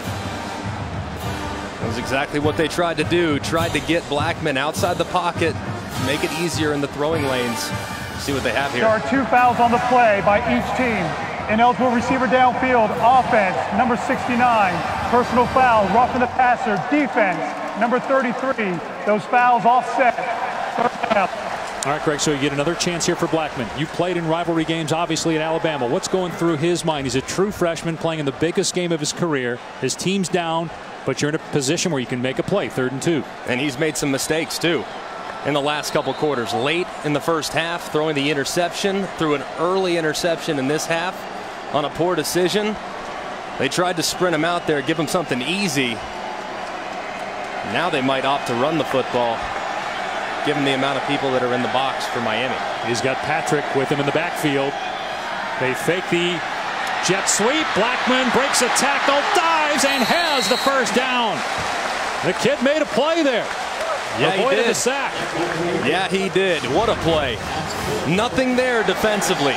They tried once again to get him outside the pocket. It just makes you so much more comfortable as a passer, seeing the throwing lanes when you're outside the tackle box. And good thing James Blackman is 6'5" and change, because if he was any shorter, I'm not sure he would have gotten it. Manny Diaz disgusted after that one. Let's see how that impacts the confidence of Blackman. Maybe gets him going. They run Akers. Beautiful cutback by Akers. Right behind a teammate, cutting it back to the middle and picking up 13 yards and a first down. Here's the Florida State offense that we saw in the first half. Under center, bend plays with the running back, getting back to the backside. And they had a lot of success with both Patrick and Akers. They need to continue to establish that ground attack to take some of the pressure off James Blackman, the true freshman starting quarterback.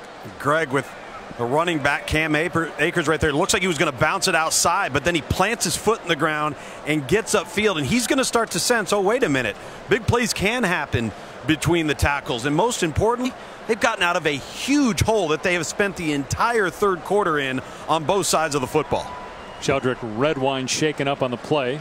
Akers with 58 yards rushing on 12 attempts.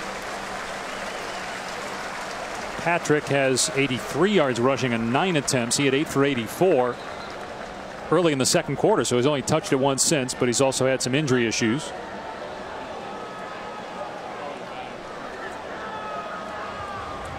And Florida State trying to avoid a 1-3 start. Lost to Alabama. Lost their quarterback in that game, DeAndre Francois, the rookie of the year in the ACC. Blackman comes in as a true freshman. Never thought he'd play at all this year. And then he starts the next 3 games, including here today against the rivals. Akers. A late 2nd penalty flag comes in. There was a Florida State player without his helmet. That's where the first marker came down. And then a second one came soaring in from downfield. They're going to get Ryan Izzo on a hold here. Offense, number 81, 10-yard penalty, first down. I can't believe the officials saw this one. This is not just a hold. It's WWE. That is throw him out of the club. Ooh, my goodness. I mean, I've seen hold before. And I've seen guys try to save a life and try to hang on for dear life. That was just unnecessary. You know what, though, Greg? If you're going to do it right. Well, I think those 2 guys right there probably have some experience throwing guys around. They could throw me out of the ring, I can assure you of that.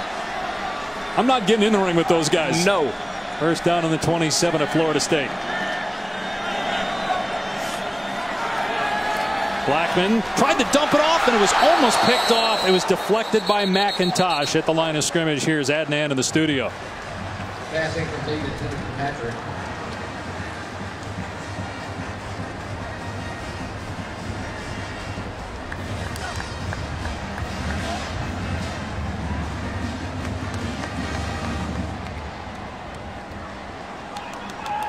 That was a really good story on game day about Kenny Hill and the chance at redemption, how much he's matured and learned since the Kenny the Trill days back at Texas A&M. Be a great redemption story if TCU can somehow make it to the college football playoff. Jacquez Patrick to the 32, picks up 5 yards on 2nd and 20, so you're going to 3rd down and long here. Yeah, this is such a tough spot to be in. And if you look, Miami just subbed out about, looked like 15 guys. Of course, it was only about 7 or 8, but a whole new set of bodies, and the depth of this defense is so improved from where it was a year ago. Manny Diaz, the defensive coordinator, has no problem taking out his starters and putting in the replacements, or in this case, taking out the replacements, putting the starters back in for 3rd down. 3rd and 16, they'll let Blackman throw it. He's in trouble, gets hit, and it's incomplete. Joe Jackson had pressure, and pushing and shoving after the play, Derek Kelly shoves Joe Jackson, but for now the officials keeping hold of their flags. How great are rivalry games? I mean, it's just every snap. You don't know what you're going to get. Joe Jackson right there taking the left tackle Derek Kelly for a ride and bringing Blackman down just as he was releasing the pass. This Florida State front has done a pretty good job offensively in the run game, but they've struggled in the passing game throughout the course of the game.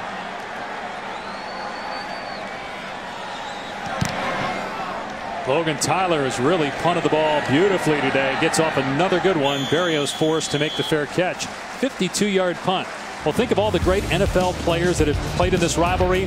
Braxton Berrios is probably a name that a lot of people will remember, but not because he ended up playing in the NFL. It's because he not only had this punt return, but he sets up his own touchdown, helping himself out here on this back shoulder throw by Rozier. Makes a terrific grab for the go-ahead score.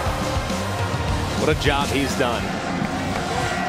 The senior hasn't been a focal point of the offense, underutilized. While Brad Kaya was here, of course, Njoku and Richards and Coley, they were the primetime guys, so he kind of waited in the wings. But now as a senior, he's taking full advantage of his opportunity. And he's a Campbell Trophy finalist. That goes to the academic Heisman winner, so to speak. Pass downfield in traffic, broken up by Derwin James. It was intended for Amon Richards, who has been tearing up the Florida State secondary here in the second half, but not that time. Man, Derwin James. Rozier and Richards fortunate there that wasn't intercepted.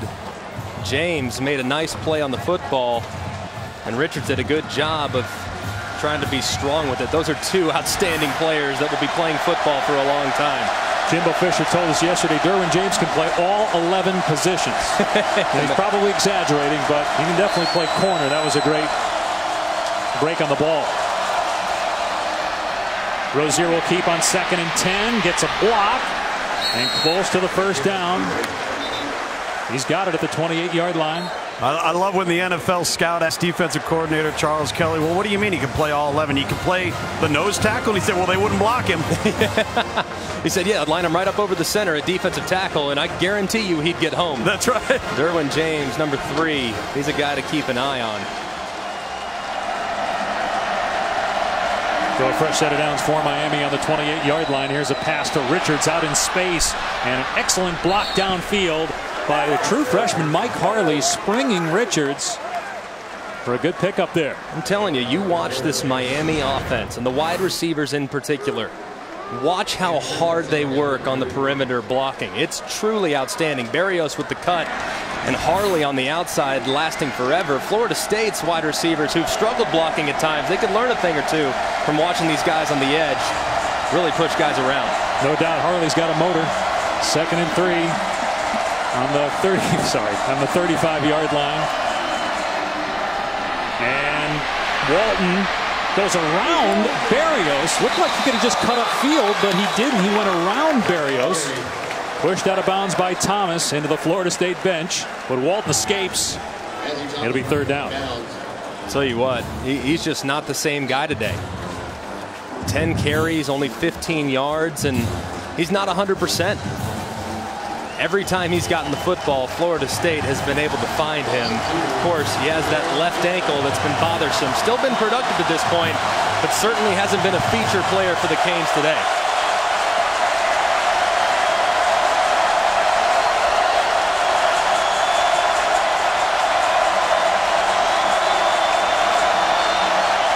Rozier's throw caught by Berrios, able to stretch forward and get the first down to the 40-yard line.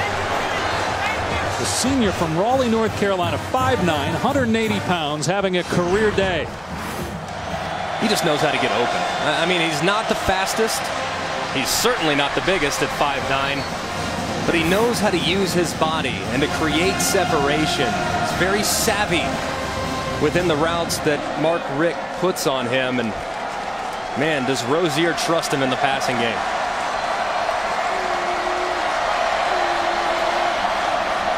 Rozier to the air again, takes off with everybody covered and slides. It'll go down as a sack, a loss of a couple. You had Jacob Pugh and Derek Nottie getting some pressure that time. Inside a minute to go here in the third quarter. Smart play there, Greg, by Malik Rozier. When you consider this third quarter's winding down, you're up. Points are at a premium. Possessions are even more important right now. Don't make stupid plays under center. And we saw Rozier take a shot earlier in the quarter and get picked off trying to go for a big play. 2nd and 12. There's a blitz off the edge, and the receiver, Cage, are able to make the catch. That was McFadden who was initially coming in. He came on a blitz, and Cager was picked up by A.J. Westbrook, who's hurt again. That's the third time Westbrook is shaken up, and he's going to have to come out. You wonder if goes back to that first hit by Amon Richards on the block, if he's ever been 100% since that hit. Yeah, he's going to be sore tomorrow. There's no doubt. He's playing hard, though. I tell you what, and he's a little overshadowed in this secondary. Of course, McFadden, Samuels, and James, and Taylor, they're all stars, but Westbrook, he's done a heck of a job to this point of the season. College football rankings brought to you by PlayStation. Big news of the day: Oklahoma goes down at home with Iowa State playing a backup quarterback, and the Sooners had a 24-7 lead. What if they started thinking about the Longhorns, who they have next week, some point in that ball game? Penn State rolls again, Georgia rolls again, and Washington plays tonight on ESPN against Cal. Michigan State tonight on ABC. 3 quarters down, 1 to go here in the 62nd meeting between Florida State and Miami. The difference in the ball game: Braxton Berrios with the lone touchdown. 10-3 Canes after 3.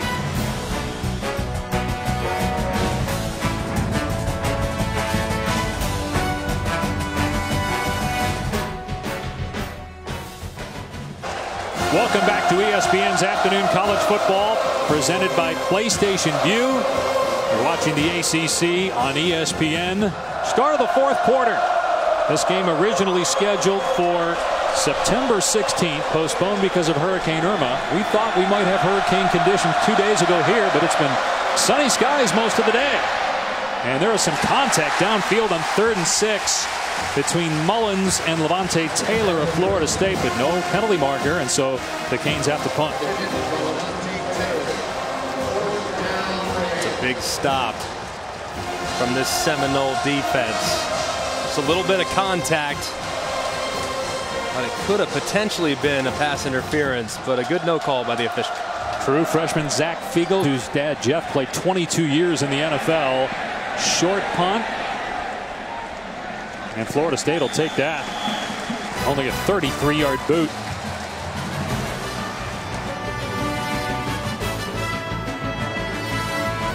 In just over an hour on ABC, it's Michigan State from Ann Arbor. You all remember what happened there the last time these two teams played. Michigan about to close out the game. A botched snap on the punt. Michigan State returns it for a touchdown, and the Spartans escape with a win. Jalen Watts Jackson. I will never forget that name for as long as I live. What an ending. Florida State takes over on the 23, and they run the ball. Nice hole. Akers bouncing off tacklers, and he's free at midfield. Into Cane territory. The true freshman, not the quarterback, but it's Akers with the big play here in the 4th quarter. This has been Florida State's bread and butter all day. Under center, downhill, rushing attack. And Cam Akers in the open field, starting to deliver on all that promise that he had coming out of high school as one of the top-ranked players in the country.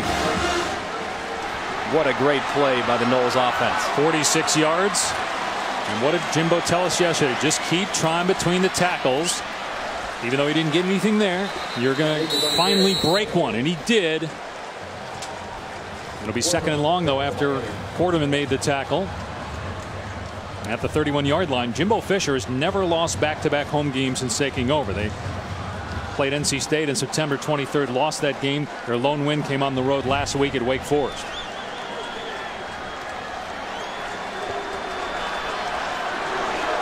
Fisher, you see the demonstrative conversation with his quarterback, James Blackman, who's made incredible strides since training camp. Going into the year thinking he was going to be the backup until Francois' injury. Blackman throws here, and it's caught for a first down inside the 20 by George Campbell all the way to the 15. You know what? We're watching James Blackman there still doing everything at the line of scrimmage, and as you just referenced, when head coach Jimbo Fisher coaches him, he coaches him hard. He doesn't coach him like he's a freshman. He doesn't coddle him. And this young man maintains the same level of composure, the same body language, and the same facial expression, whether he's getting complimented or whether he's getting ripped. Blackman has him at the 15-yard line. Back to Akers. Hit in the backfield. Down he goes. A loss at 1 on the play. Quarterman drills him first and then taken down after by 2 more Canes. And Tom, this is where Florida State has struggled in Yes. the red zone. They've been very good when it comes to converting field goals, no denying that. But in their last 13 red zone penetrations, only 3 touchdowns. They got to get 7 here, obviously, against a great defense.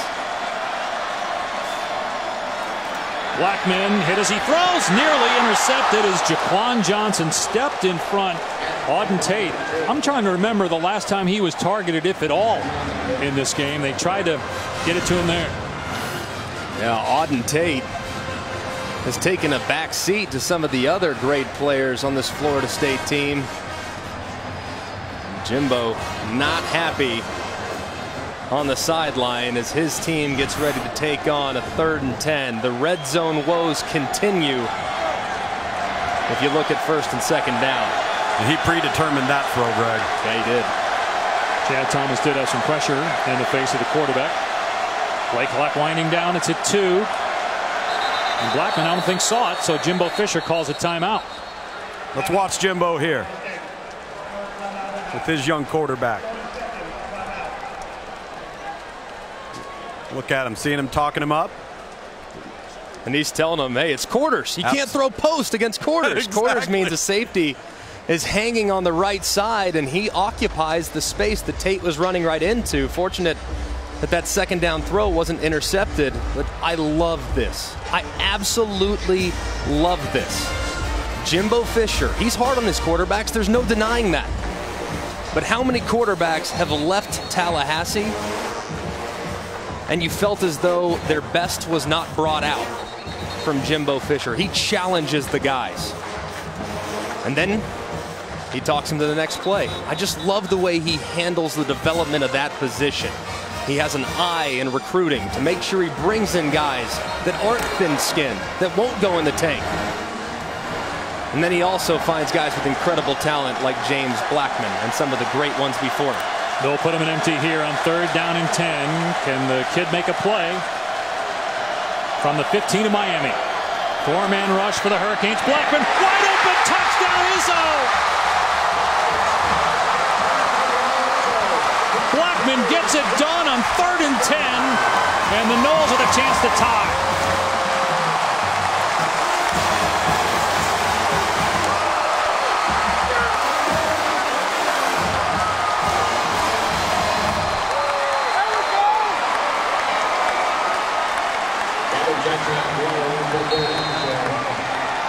First touchdown of the season for Izzo.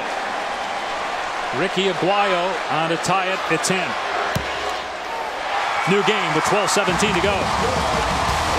Jimbo said this kid has it. The ability to bounce back after a bad decision. Comes right back, throws a strike.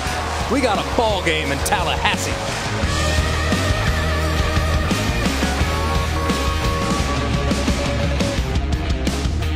College football is presented by PlayStation Vue.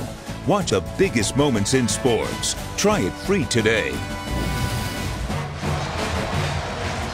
They have come alive here at Doak Campbell, and not just in the stands, on the sideline.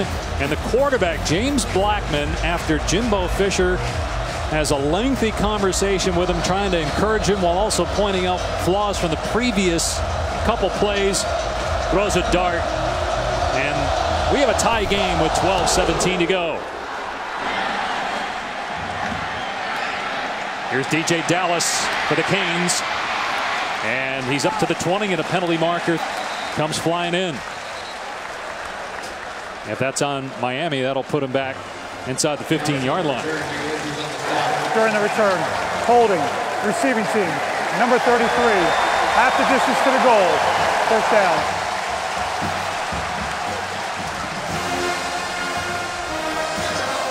The last time Miami beat Florida State was 2009 here in Tallahassee. And by the way, that was in overtime. The only time these two teams have played to overtime. Of course, overtime wasn't around for a lot of those years when these two teams met. Are we headed there again? Miami's won 8 straight overall, coming in. The last loss against Notre Dame, October of last year. That's now the 3rd longest active streak because of Oklahoma, which had the longest at 14 in a row. That came to an end today with the Sooners losing at home to Iowa State and a backup quarterback. Right now, the backup quarterback for Florida State just tied the game. And now Malik Rozier, it's his turn as the Canes are backed up at their 9.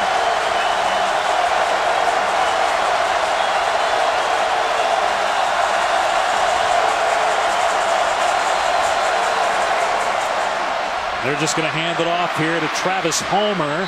Runs out of real estate near the 15 as we check in with Adnan.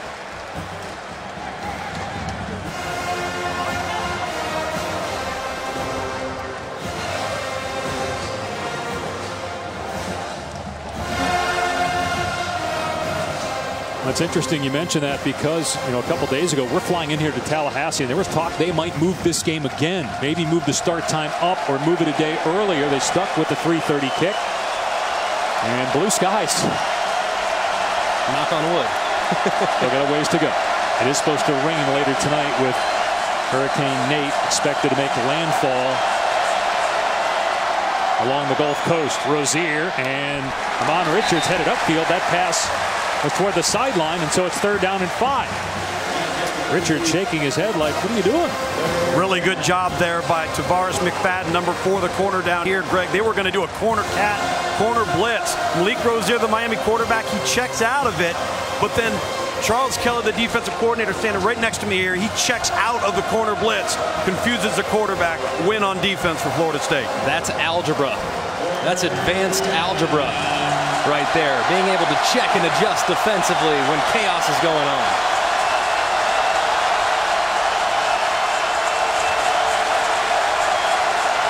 Rozier to throw on 3rd down. Richards. Oh, he almost caught it. McFadden in coverage. That throw was there by Rozier, but Amon Richards could not hang on. It's 4th down. Good coverage by McFadden. You see the contact. I know Miami fans are probably looking at that screaming, saying that's too much. The ball's in the air. And more often than not, in a bang-bang play like that, you're never going to get the call. It was a well-thrown ball, a decent route, just great coverage by the All-American defender. Figo's last kick was not good. This one is much better. McFadden has to back up. Fields it at his 38. Gets out of a tackle. McFadden breaks another one. And he won't get away, though, on this time. Tackled at the 35. It's Mark Walton on special teams making a great play.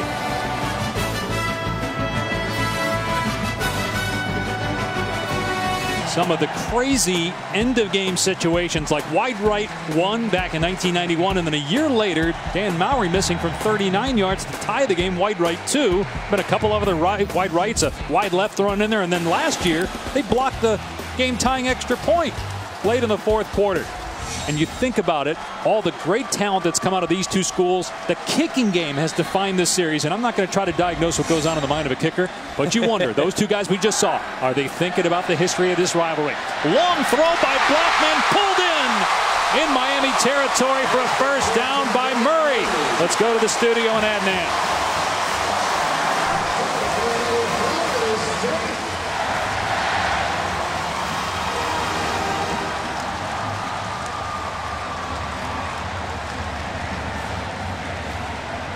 And a tie game here at 10 apiece. Under 11 minutes to go. Florida State in Miami territory.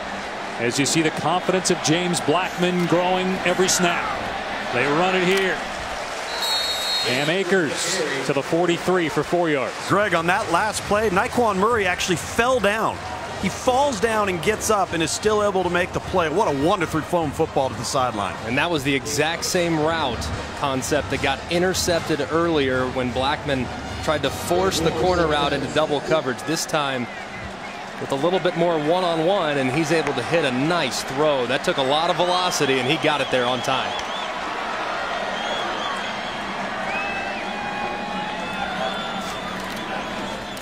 They run it again on 2nd and 6. Trying to cut back is Akers, but it's not there. Instead, Jaquan Johnson is of Miami along with Shaq Quarterman.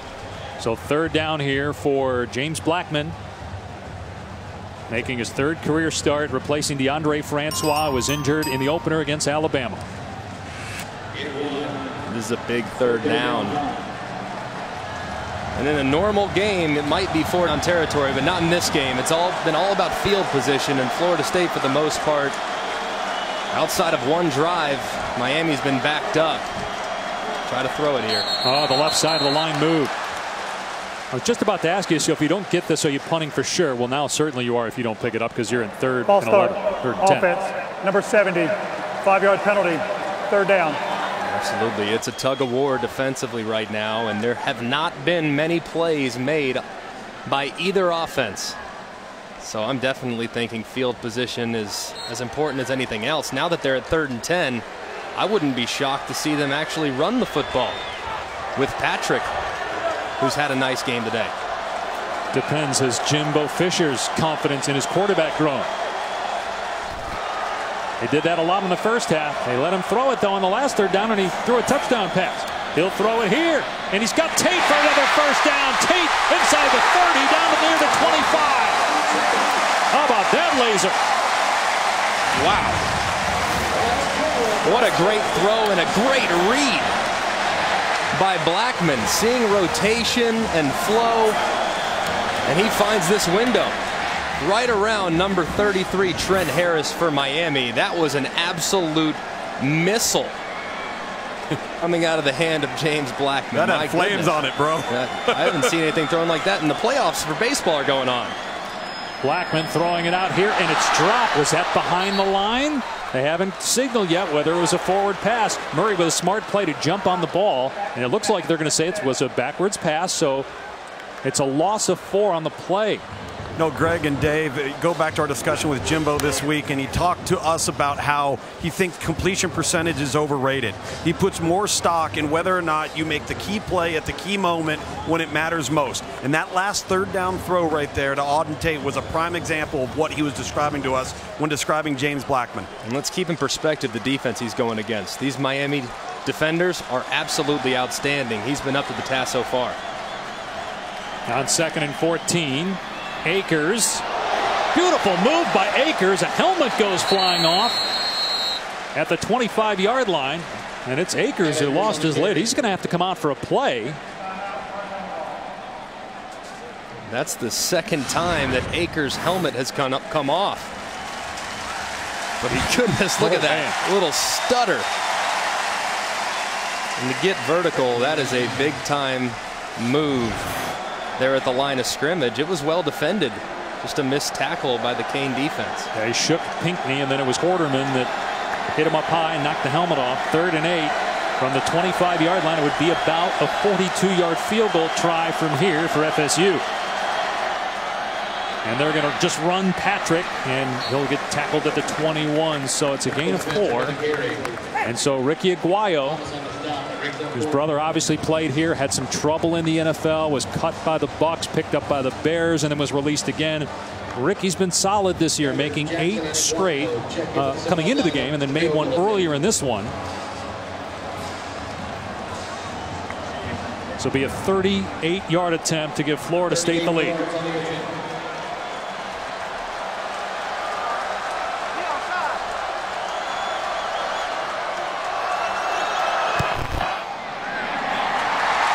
No problem for Aguayo.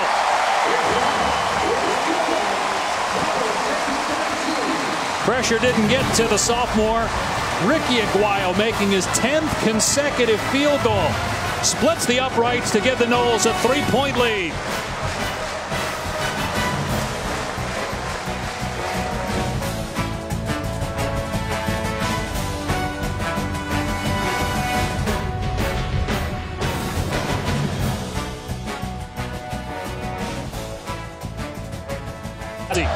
Trying to knock off the unbeaten Canes.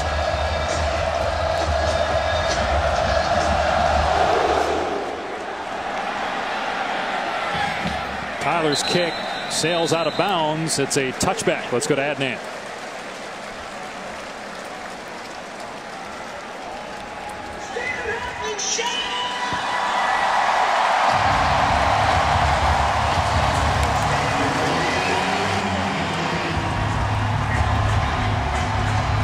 Now TCU carrying the torch right now for the Big 12 with Oklahoma losing. Miami has led in each now of the last 4 meetings, losing the previous 3. In fact, the Canes have not beaten Florida State since 2009. So a lot on the shoulders of quarterback Malik Rozier of the Hurricanes, who's played better in the second half after just 4-16 showing in the first half.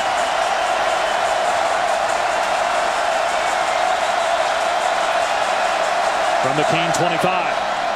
Rozier pulls it down, gets leveled as he throws, and he completes it to Berrios, who's made every play for Miami today. A 15-yard pickup. What a great throw by Malik Rozier. Getting him outside the pocket. He has a defender barreling down. He knows he's going to get hit. He delivers a strike to his security blanket, Berrios, on the over route. Well executed. Great drive start for this Hurricane offense. See 5 catches today for Berrios. He had 12 all of last year. McFadden looks like he might be coming on a blitz. There he is, number 4 for Florida State. Rozier recognizes it, and wide open is Herndon, the tight end, into Florida State territory. Stiff arms the defender all the way down to the 22.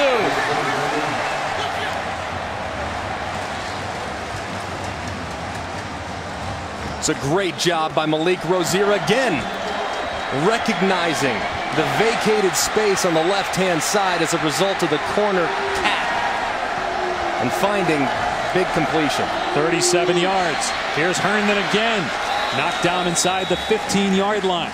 Remember last year, David Njoku was the go-to guy at the tight end position. He was a first-round draft pick of the Browns, and so Herndon has become a popular target on this drive and the season. 8 of 9 on that last play.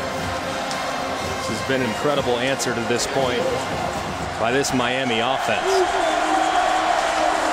61 quick yards for Rozier through the air, 2nd and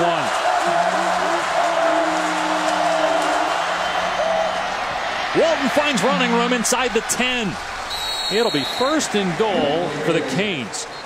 Walton went down awkwardly, wrestled to the ground by Jacob Pugh. Walton battling an ankle injury, has not been 100% this year, but he's toughed it out. We saw him on special teams make a big tackle. He definitely got rolled up, guys, but this time it's the right side. There's another Hurricane down, can't see the number. Look at Walton as he goes to the ground. It's very awkward the way he landed. One more time. See that right leg kind of roll under the defender Pugh. Glad to see he's okay. Certainly favoring that right leg, though, as he gets assistance being helped off the field. And then right guard Navon Donaldson, true freshman, was shaken up as well for Miami. Now coming up tonight following our game from College Station, the #1 team in the country will be on display. And boy, has Alabama looked incredible the last 2 weeks. Can the Tide do it again against Texas A&M? Remember, A&M, the only loss was against UCLA, a game they dominated for most of the game and just collapsed in the 4th quarter. But can they keep up with the Tide? It's going to be a tall order. We all remember Johnny Manziel's performance as a freshman in 2012. Nothing to this point of the season has made me think Kellen Mond resembles Johnny Manziel. So it's going to take a superhuman effort from the true freshman. So you got Homer in for the injured Walton. You got Corey Gaynor, a true freshman, in for Donaldson, who just left with an injury. First and goal for Miami at the Florida State 7. Canes looking to take the lead on this drive.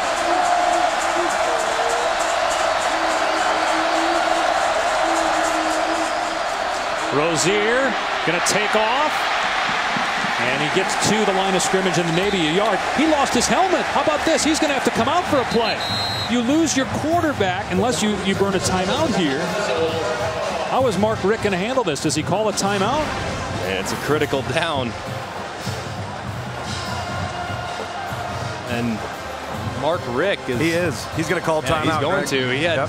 But how about the hit by Matthew Thomas? Was that targeting on Thomas? I mean, the helmet came off, but do you call a penalty on Florida State there? Watch the hit by Matthew Thomas that dislodged the helmet. I mean, targeting is forcible contact to the head or neck area of a defenseless player. And to me, that looks like targeting. I know it wasn't called, but targeting calls can be initiated from the booth. So by the letter of the law, that makes me think that it's targeting. I don't see any officials scrambling to a headset to take a look at it. I'm with you. I think that should have been on Thomas, who is the leading tackler for Florida State. The replay booth, we're being told, has informed the officials they thought that was to the back of the shoulder. I disagree. It looked like the head or neck area to me. So Mark Richt opting to burn the timeout to keep Rozier in the game, and it's a big moment for this young man early in his career. A junior, but not a lot of starts under his belt. His career can be defined by the next 5 minutes.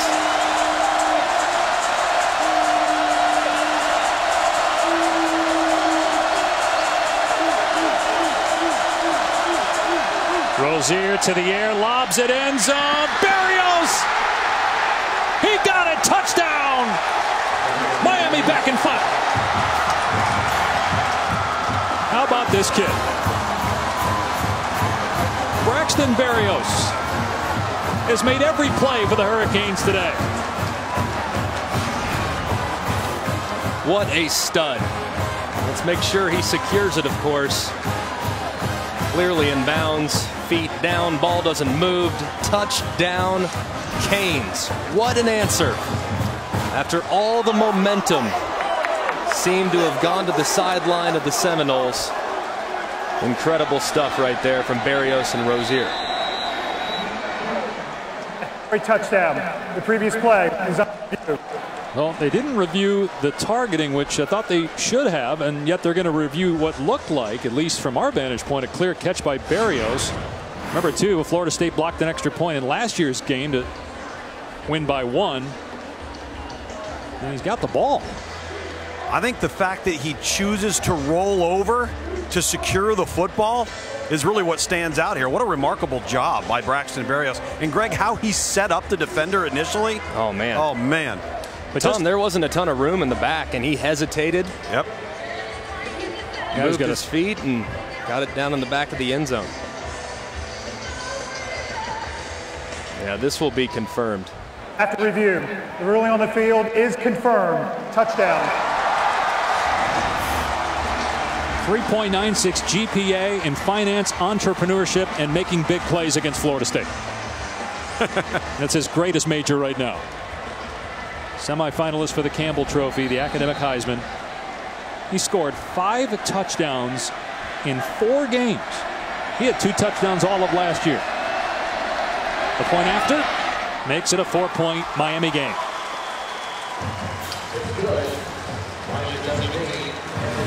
Remember, it was 3-0 at halftime. A lot of points here in the second half. Tonight, after Cal and Washington, which is on ESPN, you got SportsCenter at night with Stan Barrett and Linda Cohn from LA. All the college football highlights, plus what's going on with McElroy's Dodgers, NBA preseason, NFL news, everything else. SportsCenter at night, also streaming live on the ESPN app. Great games already today in college football, and more to come on ESPN and ABC tonight. Michigan, Michigan State on ABC, A&M, Bama on ESPN coming up next.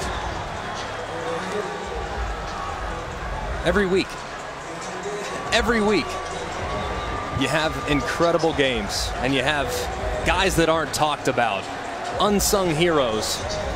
And this year, Braxton Berrios went from an overlooked slot receiver, rarely used, to perhaps Miami's best playmaker, and certainly today their most reliable target. Still a lot of time though for Florida State, and they will start on their 25. Quite a day for the senior. This is perhaps the biggest play of the game, the punt return. Miami's offense hadn't done much to that point. He sets him up, and then on the next snap, he catches the back shoulder fade in one-on-one. Similar route. Fade from the slot position, and he falls down right in the back of the end zone to give the Canes the lead. Incredible stuff from the senior.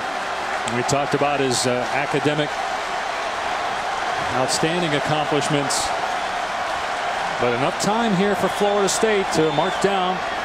Miami bringing pressure, and that pass is caught. Izzo, who had the touchdown earlier, out near the 40-yard line as we check in with Adnan.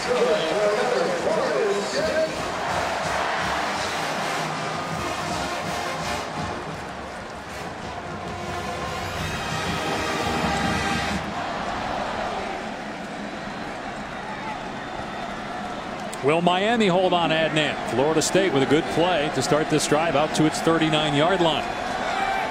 Blackman to throw again. Here's Patrick. Patrick able to break a couple tackles and just power his way near the line to gain. He's playing hurt as well, shaken up in the first half, trying to fight through the pain here in this rivalry game. Tell you what, it's been physical today. And man, it's been fun to watch. James Blackman, the freshman. Just watch Malik Rozier go right down the field for the go-ahead score. He says, now I get my chance. Off to a good start with 2 quick completions. Both guys making their first starts in this rivalry game have really settled down since halftime. Akers gets the call and picks up the first down. Almost like they're feeding off each other. Both guys settling down when in the first half they really struggled to throw the football and just complete passes. Yeah, if you combine the two on the last couple drives, they're 11 of 12 between the two of them. I mean, they are really on fire, these two quarterbacks, trying to lead their team to victory. They're stretching out that neck of Rozier after he took that shot near the goal line. Blackman pumps, runs, and gets positive yardage. Smart decision. That's what Jimbo Fisher talking about with us yesterday. He's just grown by leaps and bounds in that regard. Yeah, we saw some mistakes earlier. Made the right call there. And you're going to have some peaks and valleys as a freshman. You're a young player. Everything that you're seeing for the first time. But it's how you respond to the negative plays and how you continue to ascend after the positive plays. Staying consistent is the most important thing for this young kid moving forward. Only one incompletion in his last 3 possessions. Over the middle, it's pulled in by Auden Tate, making an appearance here in the 4th quarter. Tate battling a shoulder injury, has made a couple of huge plays. This one goes for 15 yards as Tate's slow to get up.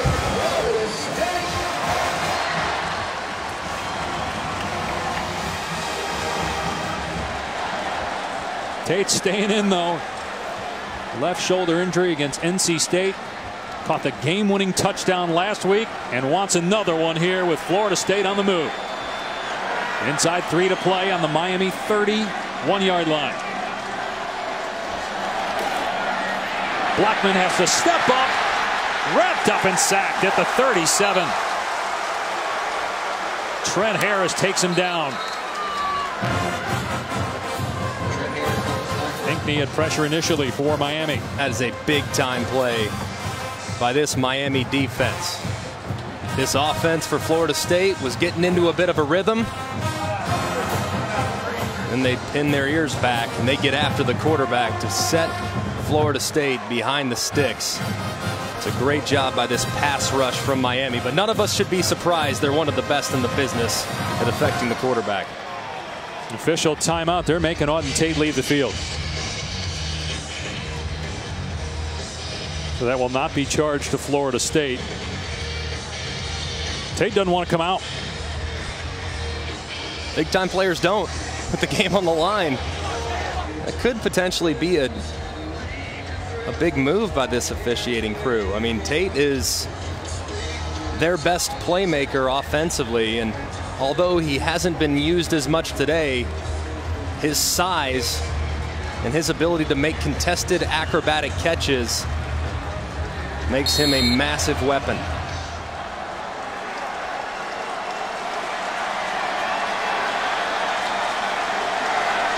So after the 7-yard loss, they're backed up at the 37-yard line of Miami.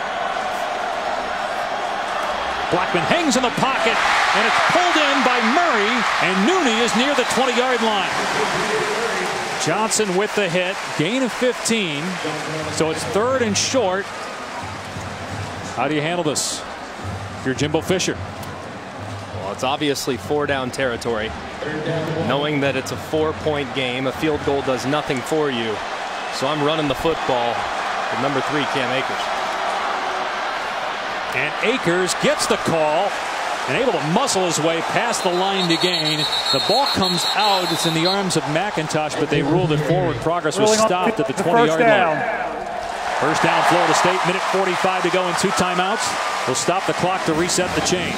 Calling on your offensive line to make a big play right there. No indecision by Jimbo Fisher. You nailed it, Greg. Give it to the young freshman. You've got a true freshman at tailback, a true freshman at quarterback, and a much maligned offensive front that right now is playing their hearts out in the most important portion of the game. See if they give it to him again. Play action.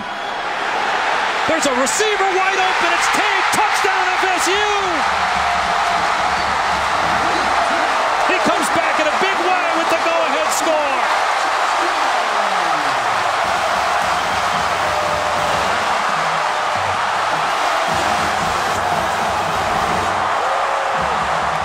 Maybe Miami thought he was still on the sideline.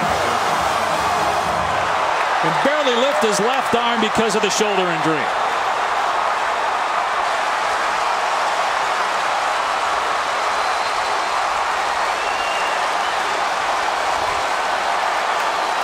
DeAndre Francois out for the season. Congratulating Justin Blackman on another dart. Auden Tate potentially back-to-back game-winning touchdowns. The point after makes it a 3-point game. A minute 24 to go. 2 timeouts left for the Kings. Great back and forth. This time, Auden Tate just running to the corner, and you're going to see him sneak out into the flats coming off the motion. Now, there's confusion in the secondary for Miami. We've seen this time and time and time again over the course of the first 4 games of this season. Inexperience in the back end for the Hurricanes comes back to get them there as they let the best wide receiver for Florida State run free for the go-ahead score. But how about this true freshman?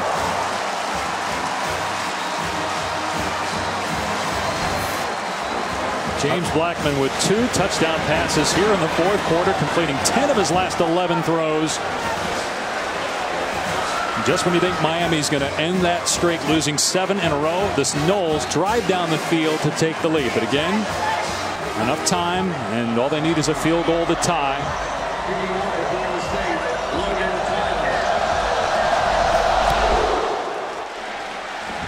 The juice is flowing on the kickoff. That hit the crossbar.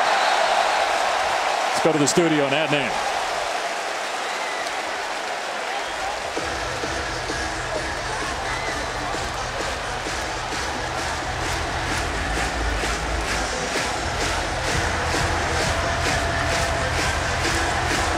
Still a minute 24 to go here, Adnan. Miami will start on its 25-yard line. This place jumping now with this Noles trying to end Miami's 8-game overall win streak and extend Jimbo Fisher's record as Florida State head coach to 8-0 against Miami. This is what it's all about, boys.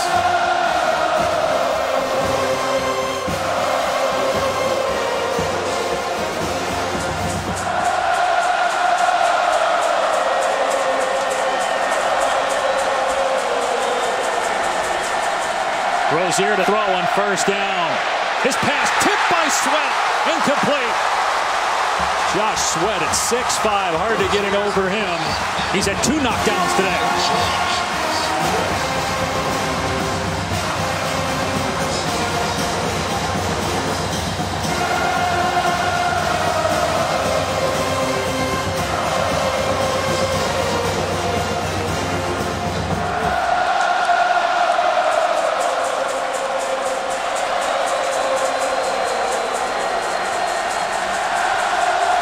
Another pass coming by Rozier, going to the sideline to Berrios.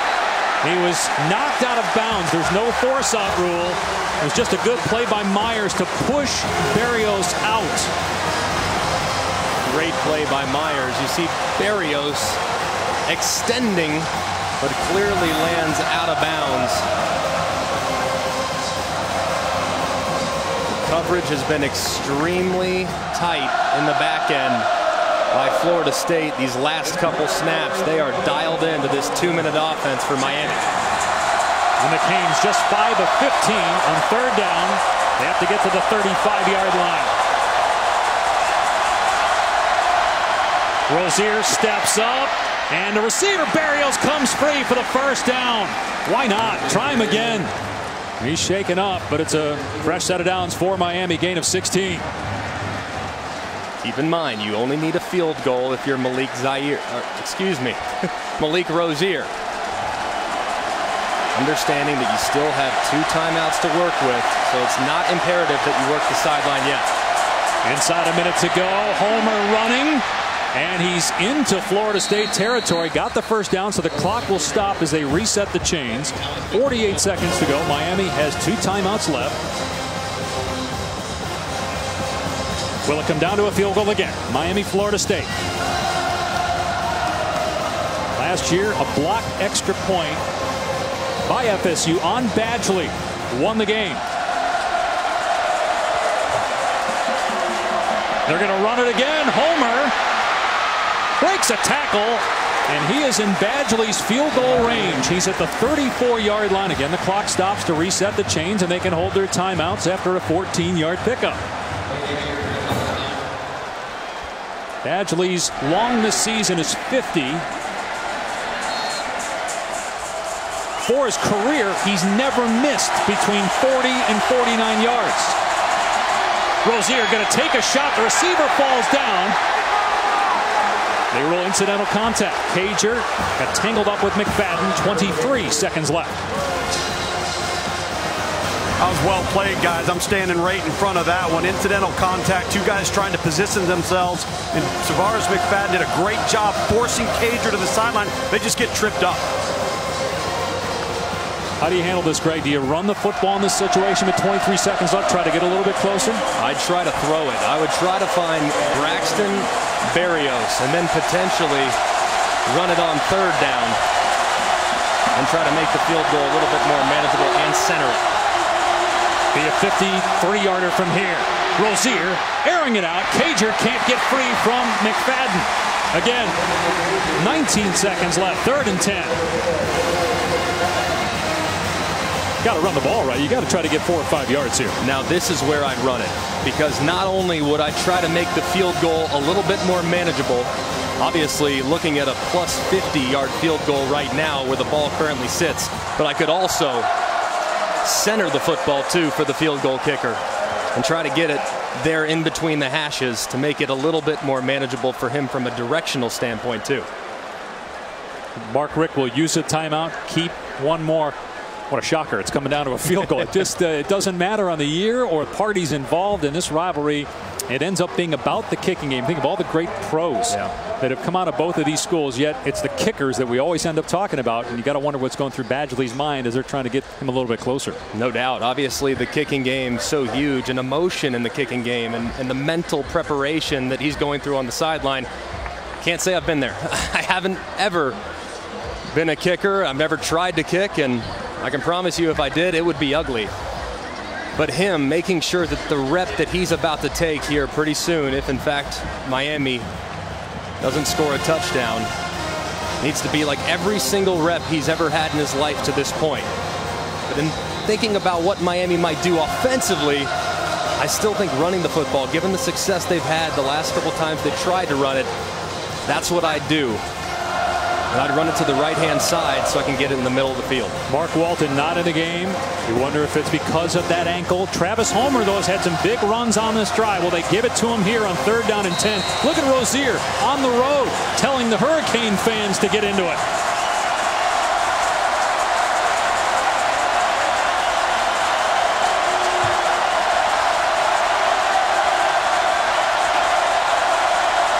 And he's going to throw it on 3rd and long. Berrios on the catch, breaks the tackle, picks up the 1st down, and out of bounds with 11 seconds to go at the 23-yard line. It'd be about a 40-yard try from here. They have the opportunity to run probably 1, maybe 2 more plays if they choose. And you see Mark Richt telling him, be smart with the football. Got to take an end zone shot, right? Might as well take one. At this point? Absolutely. You're in field goal range.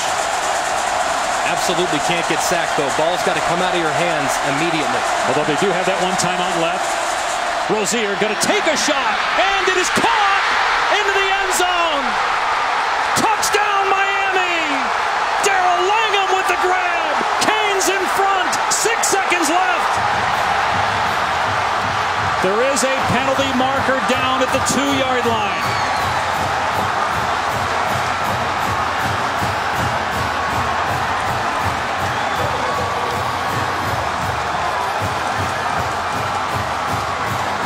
On the field is a touchdown after the play was over. Unsportsmanlike conduct against Miami. The previous play is under review. So they're going to look to see whether Langham made it into the end zone. How about that? They take the shot. Mark Richt uses the clock perfectly there. And Malik Rozier with a beautiful throw. Langham with the catch. And is he down? Well, his knee's down. The question is, does the ball cross the plane? Ruling on the field is a touchdown. Has to be indisputable video evidence to overturn the Miami score. Man, it's close. Wow. It is so tough to tell from that angle.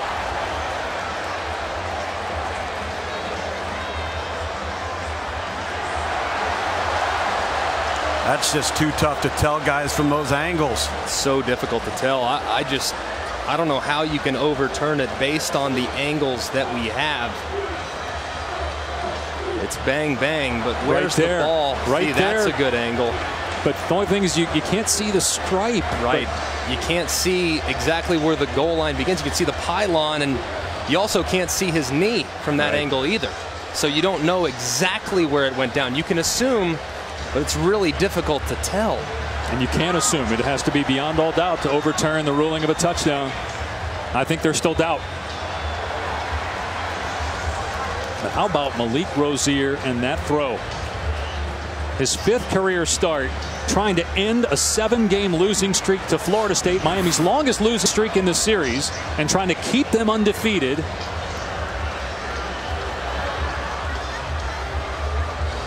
Six seconds left.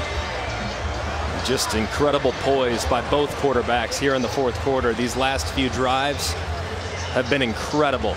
Just incredible quarterback play by both sides. And how about Langham working against Florida State's best defender, not named Derwin James? They challenge him, and Langham makes a contested catch, and we're going to see whether or not it's confirmed or not in a second, but it appears as though it was the go-ahead score.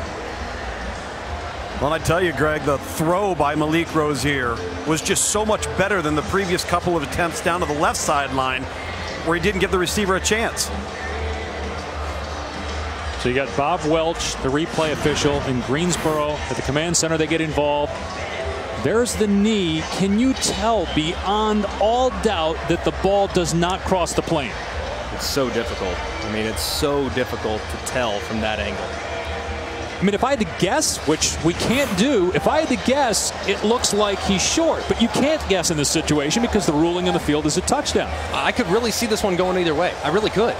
And usually when it takes this long, they're looking at something, or they see something that would lead me to think that they might be overturning this, trying to figure out the spot. But this is just so bang bang.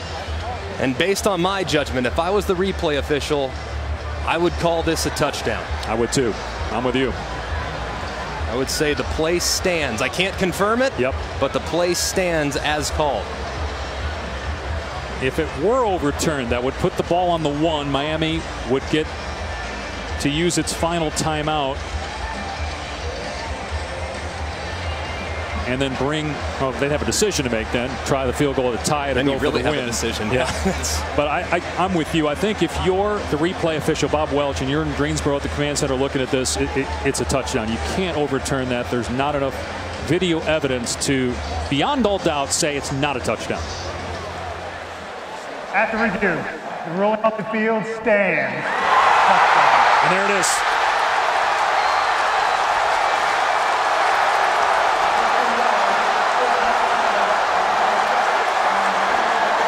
Darrell Langham, 3 catches all season. First time we've called his number today is the biggest play of the day. Miami 6 seconds away from ending the 7-game losing streak to Florida State. Badgley to make it a 4-point lead. He was thinking he was going to have to come out and try a long field goal. Instead, he's just out there for the extra point to make it a 4-point game.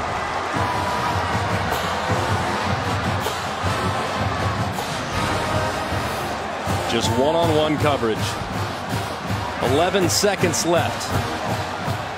Rozier knows he still has a touchdown in his hip pocket. But you got to think to yourself, as a quarterback, let's try to win this thing in regulation and not leave it to chance. Let me find my big 6'4", 220-pound wide receiver in a one-on-one situation and throw a perfect back shoulder and allow that forward momentum to drag the defender into the end zone. Just a motion all around on both sidelines. Remember too, Greg and Tom, Mark Richt, he's the play caller, so he's managing the clock down the stretch and he's calling the plays, dialing up to take the shot, knowing he probably has the field goal. Badgley is very good. He's never missed in his career between 40 and 49. He takes the shot and they get the touchdown. And who does he go to on 3rd down to extend the drive? Braxton Berrios. Makes the play, gets down the sideline, sets him up for another set of downs. That guy has been exceptional all game long. Guys, get ready for laterals. It was 2 years ago in Mark Rozier's first start. Miami, with a bunch of laterals, ended up beating Duke. They kick it deep. We're 2 seconds left. Here's DJ Matthews, and he's still going. And oh, he could have lateraled it. He kept hold of the ball. He goes down, and the game is over. Miami ends the streak.